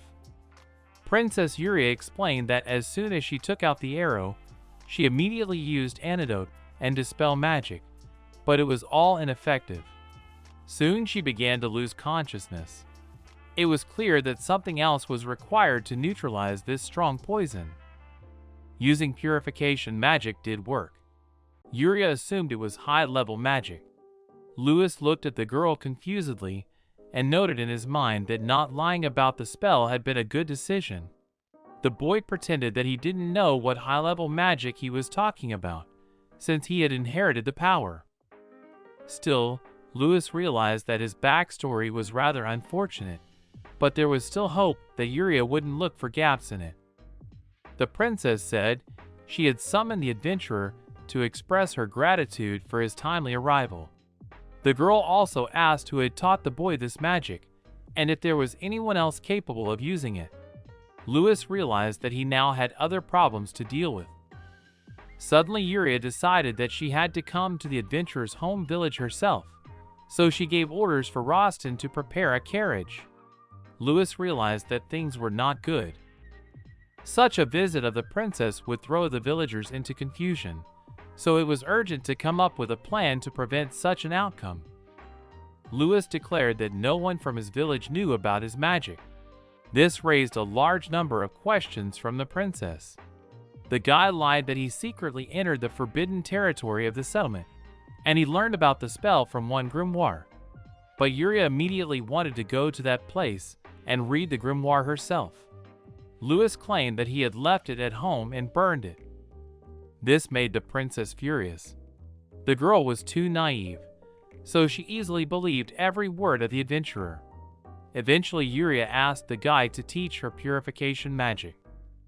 Louis knew that it would end with this request, so he said that he was a simple adventurer of village origin, so he could not teach royalty. Yuria capriciously declared that she didn't care about the difference in status. She insistently demanded that the guy teach her this magic. The guy and the girl looked at each other silently. The adventurer was clearly not pleased with the girl's insistence. Louis said that he couldn't understand why a representative of the royal empire needed to learn regeneration magic. Yuria apologized for not telling the guy important information earlier. She took off her glove, but what Louis saw on the girl's hand shocked him. After that, Jink activated his water magic and unleashed it on the cluster of monsters. Louis was at a loss, for he was the owner of the same 5-pointed imperial seal. Princess Yuria explained that the royal family of this contingent had received a royal seal from a god, which helps to make contracts with the Slegs and also grants the holders some power. There was no doubt that the girl's hand was wearing the very same 5-pointed imperial seal. The princess explained that a similar mark had been worn by a holy emperor whose name was Louis. It was clear that the members of this royal family were descendants of a noble family of the empire. It was not unusual for them to have an imperial seal, but Yuria informed them that she could not use it, so this mark was useless to her. The royal family held a ceremony where contracts were made with the chosen ones. While the girl's older brothers did it without difficulty, she was not capable of doing anything, so everyone began to laugh at the whole. That was why the girl tried her best to find a solution. This is what prompted her to study magic. The 5-pointed seal only allowed contracts with monsters, so it was ineffective when used on humans. Louis wanted to tell this to the girl, but he couldn't. But the boy realized that Yuria would most likely share his fate. The hero replied that they didn't drop such expensive drops from them, and the room itself was quite smelly. In that case, they wouldn't be going anywhere. Ian offered them a room on the 9th floor with the kobolds, or to the 15th floor with the orcs. Suddenly, an idea popped into the girl's head. She declared that from now on Louis would be her servant, who would have a salary of 50 dells a month. The boy looked at the princess in silence. She was too optimistic. Louis awkwardly informed that he could earn that amount of money in one day. Yuria was shocked by such information. The girl thought Rostin would know if an adventurer could earn that much in a day, but the guy had no idea either. Louis thought they were very naive. He didn't want to mess with the royal family, no matter how much he was paid for it. The lad had sacrificed a lot for his freedom, and therefore knew well how dangerous it was to get involved in a power struggle. But suddenly one thing caught the adventurer's attention. On the table lay an open book with information about the 5-pointed star. Louis asked the princess what she thought would happen if the royal seal simply disappeared. The girl obviously did not expect to hear such a question. The adventurer explained that Yuria had tried to make contracts with servants using the seal, but everything was unsuccessful. The guy wondered if Yuria really wanted to get results, because she could have just stopped. If the girl wasn't from the royal family, it would never have bothered her. Louis asked if the girl had thought about it, to which he received a negative answer. Yuria said that she had been born into royalty, and she had a royal seal that no one could follow. She believed that God had given it to her for a reason. Yuria explained that she did not despise the five-pointed seal because of its resemblance to the mark of the Holy Emperor. Her dream was to become a great person like Emperor Louis. This embarrassed the guy, so the girl quickly apologized and explained that she just had a lot of interest in the Saint Emperor, so she was saying a lot of unnecessary things. Suddenly, Louis said that 2 dowels a day was enough. Yuria didn't expect the guy to agree to her suggestion. Louis clarified that he wouldn't become her servant, but would just be a mentor until the princess mastered the power of purification. Rostin and Yuria were very enthusiastic about the news. Louis said goodbye politely and headed home. He was surprised at how stubborn the girl was, perhaps even more stubborn than he was. He had assumed that Yuria would not use magic for evil. Still, 2 delis a day was too small a price to pay. Louis wanted to earn some money for his own servants, but he didn't know what he should do. Ian turned to Jinko-san and said that he had an idea. They could speed up the process by attacking them with magic.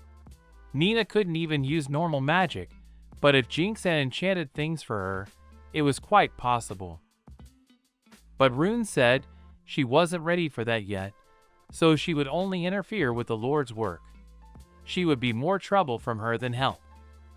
But Slime was persistent. She wanted to be helpful to the Lord in every way possible. Rune contradicted her and replied that she lacked communication skills. After all, she hadn't interacted with humans before. This meant that Marina could have made a serious mistake. Louis asked Rune to be a little gentler with the girl. The boy was just about to head out to gather herbs, so he offered Slime to keep him company. Louis said that Marina could try to defeat the monsters to prove her ability to be an adventurer. Marina was happy and Rune was not happy, but he still couldn't cross his master. Rune, Louis, and Marina headed into the forest. The weather outside was perfect, and the sun was shining brightly. Louis explained that they could use the herb to make antidotes, but Marina still had to be careful because some herbs could be poisonous. The herb with smaller leaves is medicinal, and the larger ones are poisonous. Marina quickly found the right plant and gave it to the gentleman to check. But the herb actually turned out to be poisonous. As Marina turned away, Rune, in the guise of Cecile, advised the adventurer to send the girl back home. But Louis said that young Slime should still learn and gain experience. Mistakes are an inevitable part of learning. Determination in facing difficulties is far more important, according to the Lord. Louis reminded Rune that at one time, Slime had also failed. It was embarrassing for the girl to be reminded of her failures. At this point, Marina continued to look for the right plant while humming a song. With her foot, she touched one plant. The next second, that plant wrapped around the girl's legs and turned her upside down. Louis heard a scream and turned around. Rafflesia began to wrap around the girl from head to toe. The boy realized that he had been rather careless. Now it was necessary to save Slime. But Marina was laughing and having fun. This was giving her great amusement. Louis was a little puzzled, for though he had taught the girl to endure adversity, she was still laughing in such a dangerous situation. However, it wasn't a bad thing to be so optimistic. Louis ordered Rune to use the fireball to burn all the vines, but at the same time not to hurt the flower in the girl's hands, because it could be sold at a high price. Rune obeyed the Lord and used magic. Marina fell headlong to the ground. Rune, indignant, said that he had warned the girl to be careful, for something bad might happen to the Lord. Marina lowered her head and apologized. Louis asked Rune to be gentler. After all, the guy was also careless. so blaming it on the newcomer slime wasn't worth it. Suddenly something caught the guy's attention. He noticed an essence of magic ore, which apparently came from the impact.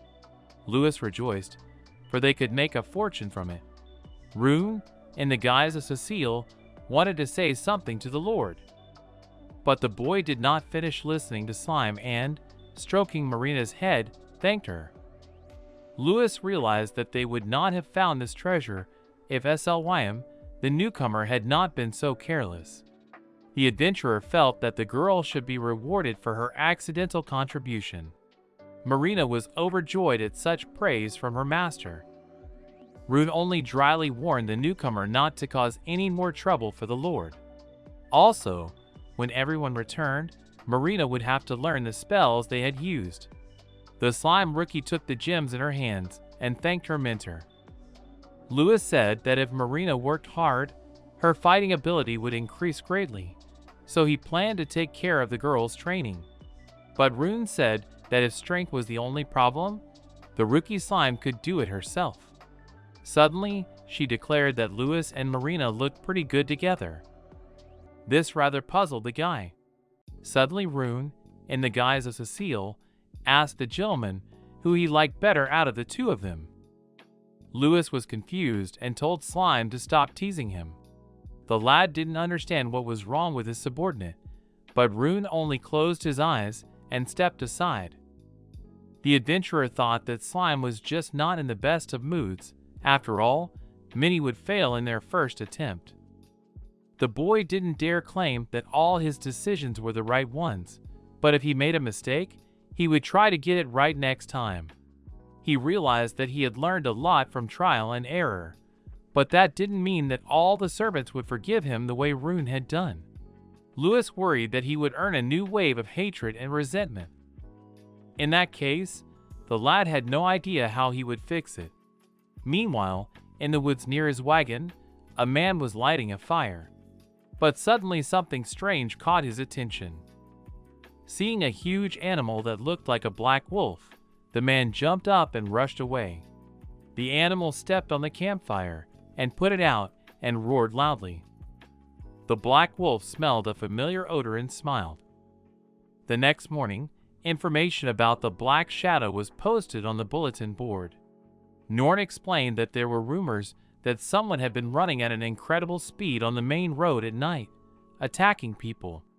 But witnesses had only seen a black shadow with red glowing eyes. Lewis was interested in this news.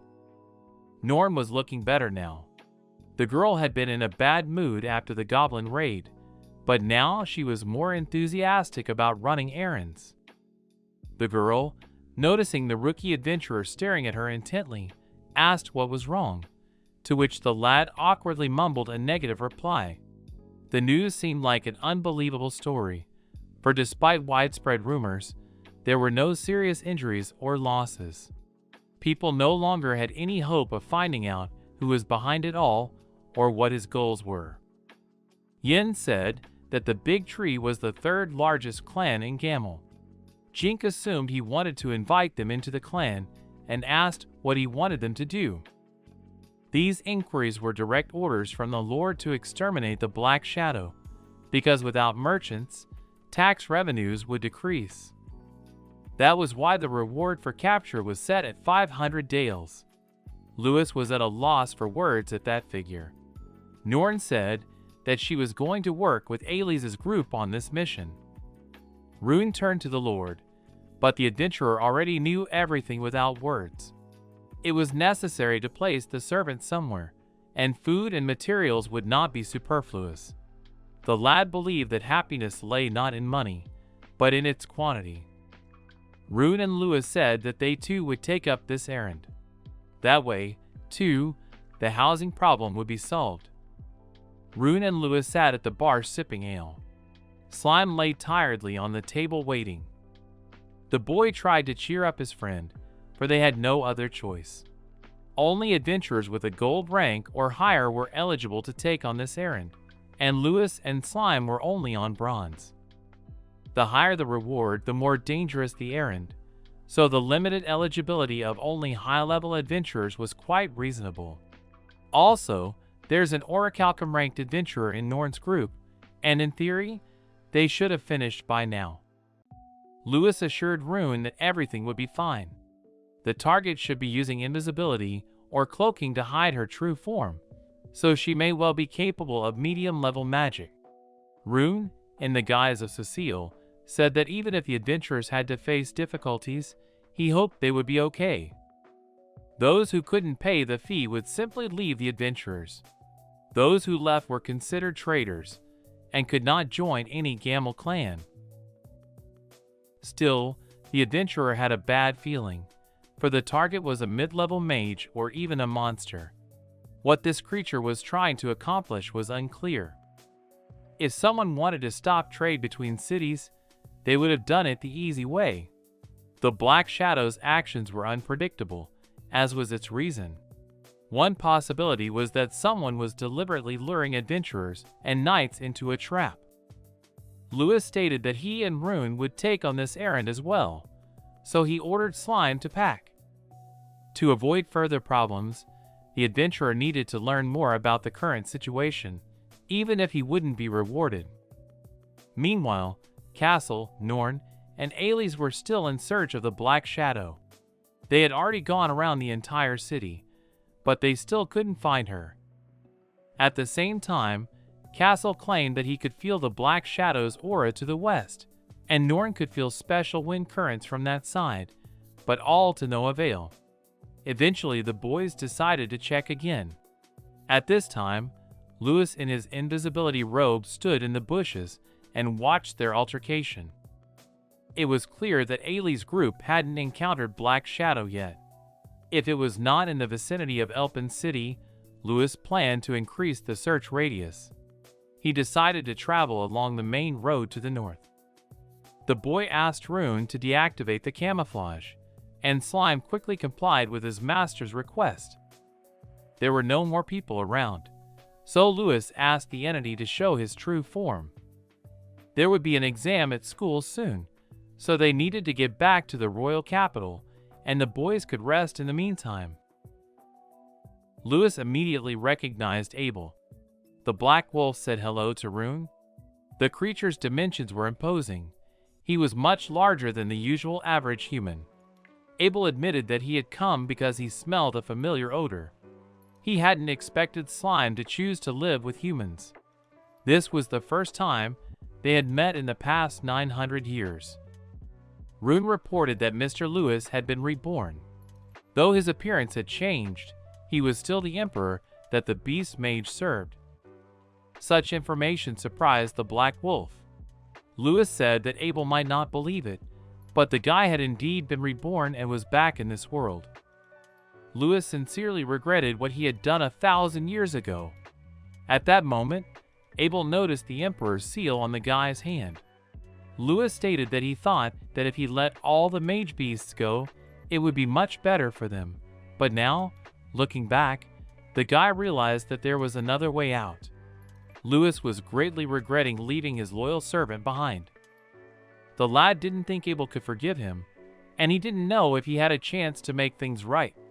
These words amused the beast mage. The next moment, he rushed at the guy, intending to make an attack. But Rune managed to stand up for his lord and build a magical barrier. Slime didn't understand how Abel could show his disrespect for the lord. The Black Wolf stated that Rune had indeed lost his mind. Abel stated that their lord was long dead. He died at the hands of wretched men. Black Shadow didn't understand how Rune could believe the guy's words. Abel recognized that the adventurer's appearance bore some resemblance to that of the Emperor, but he couldn't believe that Slime was foolish enough to believe an imposter. Jink nervously replied that he hadn't thought about it, but it seemed the opposite to Dan. The thing was, young guys with big powers always wanted to show off.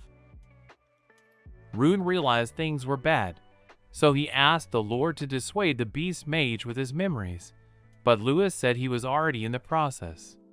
The guy was going to give his memories to the beast right away. Suddenly, the huge maw of the beast appeared in front of the adventurer's face. Lewis skillfully repelled the attack, remaining unharmed. Abel was too fast. Just a little more, and the wound would have been fatal. Everything happened just as the adventurer had expected. When he had first met the Black Wolf, things had happened in much the same way. Lewis said that Abel hadn't changed at all. But that only enraged the beast mage even more. He vehemently declared that the worthless man had no right to speak his name. Lewis felt the black dragon's breath, which meant things were bad. The adventurer wanted to use the magic barrier, but changed his mind in the next moment as he realized he might not be able to make it in time. Lewis put his hands out in front of him and used the water dragon whirlpool. Still, he managed to hit a few times properly. Zink was just defending himself, and it wasn't a violation of the rules. The Black Shadow replied that Lewis praised him, but he wasn't the least bit happy about it. He called the adventurer an imposter and added that the emperor to whom he had sworn allegiance was long gone, and the guy was still going on with his nonsense. Abel believed that nothing could be taken back anymore. The beast mage shouted that since the guy died once, nothing would change if he died now. Rune, in the guise of Cecile, asked his longtime friend to stop, but Lewis told Slime not to interfere. He abruptly grabbed the girl's shoulder and threw her aside, taking the Black Wolf's entire attack on himself. Rune screamed in fear for his master. Abel felled the adventurer to the ground and loomed over him. The beast mage asked why the emperor surrendered when he was alive. Lewis explained that he saw no other choice, for he could not take and kill his mage beasts. Such an answer moved Black Shadow. Lewis could see that Abel had been through a lot. The boy ran his hand into the Black Wolf's fur and stroked it, pressing his face against the animal's face. Lewis said that he was very happy to see that Abel was still alive. Tears streamed down the mage beast's face, and he admitted that those were the happiest words for him. Lewis, using the magic of the Imperial Seal, summoned the Black Wolf to be his servant. Abel declared that he was honored. But Rune was not satisfied with the wolf's words. The enraged slime felt that Abel must apologize to his master for his rudeness, or Rune would have him sizzled. Lewis tried to calm his subordinate and said that he was not at all offended by the wolf. Abel said that Rune is overreacting to everything, but he shouldn't worry because the Black Wolf isn't here to replace Slime and turn him into a maid. But Rune was still not relenting. Abel, ignoring Slime, turned to his master and said that he had been wandering in this area for a long time, but he still didn't expect to meet the Emperor here. Lewis was surprised that Abel referred to his journey as wandering. The Black Wolf explained that humans had settled in his territory, so he decided to find a new home. The adventurer realized that Abel hadn't disobeyed his orders after all and hadn't killed or harmed the humans. Lewis realized that Abel had really been through a lot. The beast mage said that he did it for the sake of the Emperor's people, for he meant a lot to the master. Abel did apologize though, because he was a bit unable to hold back. Lewis decided to turn a blind eye to their battle, and said the important thing was that Abel was fine. The beast mage was pleased that the master had managed to reassemble quite a large number of servants. The adventurer didn't think he had made much progress, but he was willing to admit that his room was getting crowded. The Black Wolf advised the Lord to find a bigger place to house more servants. Abel reported that he knew of several suitable places. This surprised the adventurer. The Black Wolf said he was also looking for new lodging, so he asked the lad to wait a bit while he scouted out places. Rune, in the guise of Cecile, thanked his longtime buddy and added that he wasn't trying to get the Lord's attention, but just wanted to be a good assistant to him. Lewis asked if Abel knew of any other servants from the past, to which he received a positive answer, but the beast mage still wasn't sure about most of them. Abel reported that the orc Vindel had passed away of old age. He had attended his funeral, so he was sure about this information. Arlong had met the Black Wolf 500 years ago, but Abel still assumed that nothing could have happened to the vampire in that time. Lewis reflected on the fact that Wendell was already dead. Orcs have a life expectancy slightly higher than humans. The fact that Lewis could not be reunited with most of his former servants made him very sad. Abel interrupted the boy's musings and asked if he knew where Helas was now. Lewis didn't know anything about him, so he asked if anything bad had happened to that servant. Abel said that Helas was the guardian of the Emperor's sword, so it would be proper to find the weapon first. The adventurer remembered that he had actually handed his sword to him in his past life, but Lewis didn't understand why he needed the weapon now. Abel admitted that he could feel the darkness approaching, with people and monsters acting strangely. He thought the world would still be peaceful for the next 20 or 30 years, but things were suddenly starting to pick up. The beast mage had a bad feeling, so he advised the Emperor and his servants to be careful. When Lewis was Emperor, he had a special sword. In order to forge magic weapons, magic ore was required. But unfortunately, magic ores store a limited amount of magic, so the stronger the sword, the bigger and heavier it must be. But Lewis used magic power to give his sword the attributes of magic ore. The result was a lightweight sword with immense magical power. With this weapon, the boy's strength would be greatly increased, but the adventurer thought it was not necessary at the moment. Lewis lay there and pondered over the mage beast's words about a bad premonition. He realized that there was something strange about the goblin invasion. Even if they had a chance, would they really be able to raid the city despite the many casualties? If this did indeed portend dark times, then Lewis was forced to find his sword again. Lewis poured 2 mugs of tea and placed the tray on the table. He asked the princess if the sword belonged to the Holy Emperor. Yuria admitted that she had come to Elpin in the first place because of the sword. The adventurer gently inquired how famous the sword was. Yuria explained that according to legend, Holy Emperor Lewis was a master swordsman. His weapon was said to have outstanding historical value. Lewis was surprised that the girl was calling the Emperor a sword master, since he was better known as a sword caster. Yuria replied that Lewis was indeed a capable caster, but he was famous as a great sword master. The girl realized that the adventurer knew nothing at all about history. The boy hesitated, for such a thing was impossible. Of course, he had learned basic sword skills, but he was far from being a sword master. His skills were negligible compared to other professionals. Lewis admitted that this was the first time he had heard of it, which made the girl angry. She resented the fact that the adventurer knew nothing about the Emperor, with whom he shared the same name. She said dreamily that it was said that Lewis, being the Emperor and the strongest master of the Empire, had killed tens of thousands of people and monsters. The adventurer covered his face with his hand and wondered how such a made-up legend could have come about him. But the boy had a lot more information to learn. Lewis inquired as to why the princess needed a sword.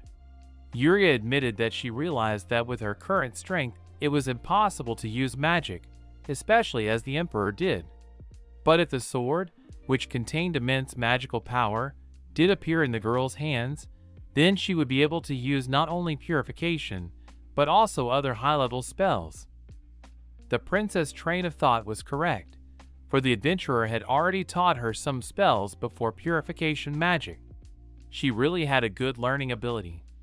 Yuria had mastered Holy Enhancement in just 2 days, so with enough magic power, high-level spells shouldn't be a problem for her. In all the years of interclass competitions, only the S-Class has always won. It would be funny if Class F won. If they win, it would mean that Class A and C are equal to Class S.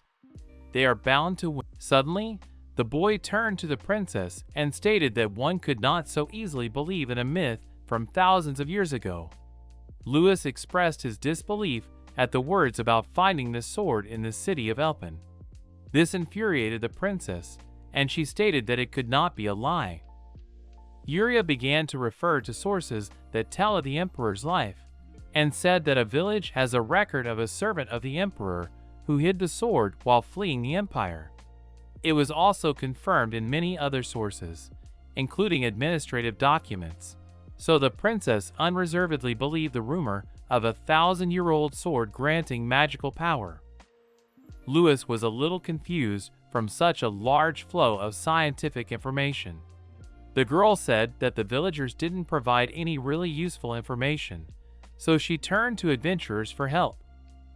Yuria sent a request to the guild and promised whoever found the sword a huge reward. Indeed, on the bulletin board in the very center hung an ad by the princess in which the reward was 30 dells. The adventurers looked surprised at this strange announcement, for above all they did not believe in the very existence of the sword from the fairy tale. Castle said that the Holy Emperor was real, so the sword was hardly a fiction. The man asked if anyone knew what the sword looked like and if it was even intact. Ailey didn't understand why it was worth taking the sword this far, since the village was far away from the capital of the empire. Louis listened to the conversations and realized that few people could believe that a 1,000-year-old thing from legends really existed. The adventurer was one of the few people who recognized the existence of the weapon. As he had suspected, Yuria is indeed the only one who believes in this legend.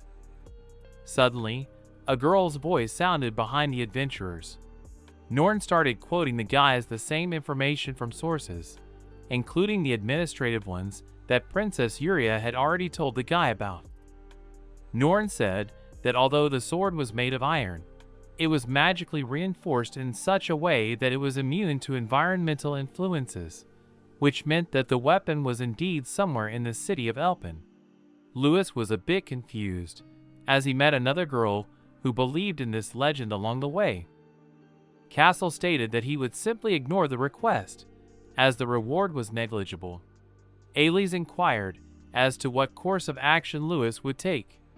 The boy was confused and hesitated, trying to find the words.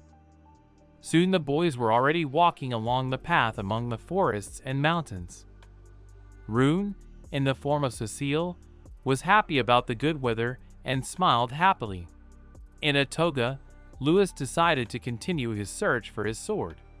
The lad was even more interested in whether Helas was still alive, for he was one of the representatives of the almost immortal Cyclops. The adventurer was sure that the beast mage was still alive, and he wanted to meet his servant from his past life. Rune took notice and said it would be nice to meet the Cyclops again in new clothes. Slime had indeed picked out a nice new outfit. Rune was a little worried that Helas would fight the Lord the way Abel did, but the adventurer was quick to reassure the girl and said that even if the Cyclops was racked with rage, he would not resort to brute force. Louis believed that Helas would not under any circumstances resort to violence. The boy plunged back into memories when he was still a student at the Magic Academy. The warriors stood and directed fire at their target. Louis inquired as to what was going on. The guy in the formation explained that they were attacking the Cyclops to drive it away, but the beast mage didn't resist, so Louis ordered the warriors to hold formation until he returned. The Cyclops noticed with his side vision that the man was approaching. Louis wondered why the beast mage wasn't fighting back against the army. Helas placed his fist on the ground in front of the boy. The Cyclops opened his fingers and showed the boy 2 rabbits sitting on his palm. Helas explained that these animals were his friends. This amused the future emperor, and he smiled sweetly. Helas was indeed very good-natured. Despite being a cycle, the beast mage fed solely on fruit. Louis gave him his sword because he was sure the Cyclops would never resort to violence. Rune stated that if Helas was rude to his master, he would turn him into coal. Louis assured Slime in the guise of a girl that everything would be fine, and Rune has been unreasonably cruel lately. Meanwhile, a mouse ran past a pile of rocks in the entrance. The next second, a huge Cyclops skeleton crushed the animal with a club. Louis remembered that Helas always ate the fruit that was in the burlap sack. Because of his gigantic size, he needed a huge amount of food, so eating fruit was not a good idea for him. But he insisted otherwise, for he didn't want to hurt others. That was why Lewis had chosen him to be his servant. Avis hopes that none of the guys have forgotten the strategy and data on the S-class students. Soon, Lewis and Rune reached the ruins that Ailey had spoken of. The entrance was so huge that even Hylas could pass through. Also, this place was quite far away from populated areas, so it was a good place to hide a sword. The adventurer knew that there were no people around, but for the sake of his safety, he decided to use the power of detection. The guy sensed someone's magical power, which meant that there were people here before him. Lewis made the assumption that it was Norn. The girl knew a lot about the guy as an emperor, but he still couldn't fully believe that she knew about this place. It would be bad if it turned out to be really true. The Lord asked Slime to use camouflage and invisibility to help him disguise himself. Rune, in the guise of Cecile, hugged the boy from behind, and the next moment an invisible robe appeared on the adventurer. Lewis muttered embarrassedly that Rune shouldn't hug him like that every time, to which Slime chuckled and said it was easier to get into the right shape that way. Lewis was perfectly concealed under his cloak, but his footsteps could still be seen on the ground. The adventurer sensed that this path had been traveled before. Perhaps since Castle and Ailey had refused to participate, Norn had teamed up with someone else in an attempt to find the sword. But the path was blocked by a huge boulder of impressive size. Lewis supposed that it might be the aftermath of an explosion. Perhaps the Norn had done its best, but the presence of the boulder still raised a lot of questions. Suddenly, the adventurer heard someone running. Two boys ran past the invisible adventurer. They were shouting in terror that it couldn't be, and they were no equal to this monster. Lewis recognized these guys. They were guild adventurers. But the former emperor had a question. Why on earth were they running without Norn? In the next second, he realized that the adventurers might have just left the girl in trouble. Lewis immediately ordered Rune to remove her camouflage and use illumination magic. Slime and the guise of the girl quickly completed the errands. The adventurer could still sense Norn's magical powers. The girl should still be alive. Running into the main hall, the boys saw Norn lying motionless on the stone floor. Lewis ran up to the girl and tried to bring her to her senses. It was clear that the adventuress had simply passed out, which obviously brought great relief to the lad. The Lord ordered Rune to carry the girl out of the building, but the guys didn't notice as they were already being attacked from behind. Lewis saw movement in the last corner of his eye. The next second, a huge spiked club landed right on the spot where the boys had just been. Rune and Lewis, with Norn in their arms, managed to bounce at the last moment. The boy realized that those adventurers were running away from that giant monster. Suddenly, Lewis noticed that the monster was holding the same baton that Hylas was holding. The boy started calling his former servant by name, trying to bring him to his senses. But it didn't help, so the adventurer had to dodge another blow. The monster did not respond, but the former emperor clearly remembered how he gave that mithril baton to his subordinate. Lewis asked Rune to light it with fire. When Slime complied with the order, the boy stood in front of the monster and tried to shout to it. But before the adventurer stood not the good-natured Hylas he loved so much. From the mouth of the skeleton of a huge cyclops steam came out. In place of the eye burned a red light, and in his hands was a huge club. Lewis didn't understand why the skeleton was holding a club whose owner was Hylas. But suddenly a realization came into the lad's mind. The adventurer guessed that the Cyclops had cast immortalization magic on himself. He didn't understand at all what he needed it for. Lewis thought Hylas was putting him and the other creatures first. He found a hard-to-reach cave, blocked the entrance with a boulder. He would never renege on that promise. But Hylas used high-level immortalization magic, using the Emperor's sword in the process. Cyclops was tasked with protecting the sword, and he prioritized that task. But it also meant that Helios would no longer be able to go outside and would soon starve to death. It was for this reason that Cyclops made the decision to do exactly that. It was the only way Helios could protect the Emperor's sword.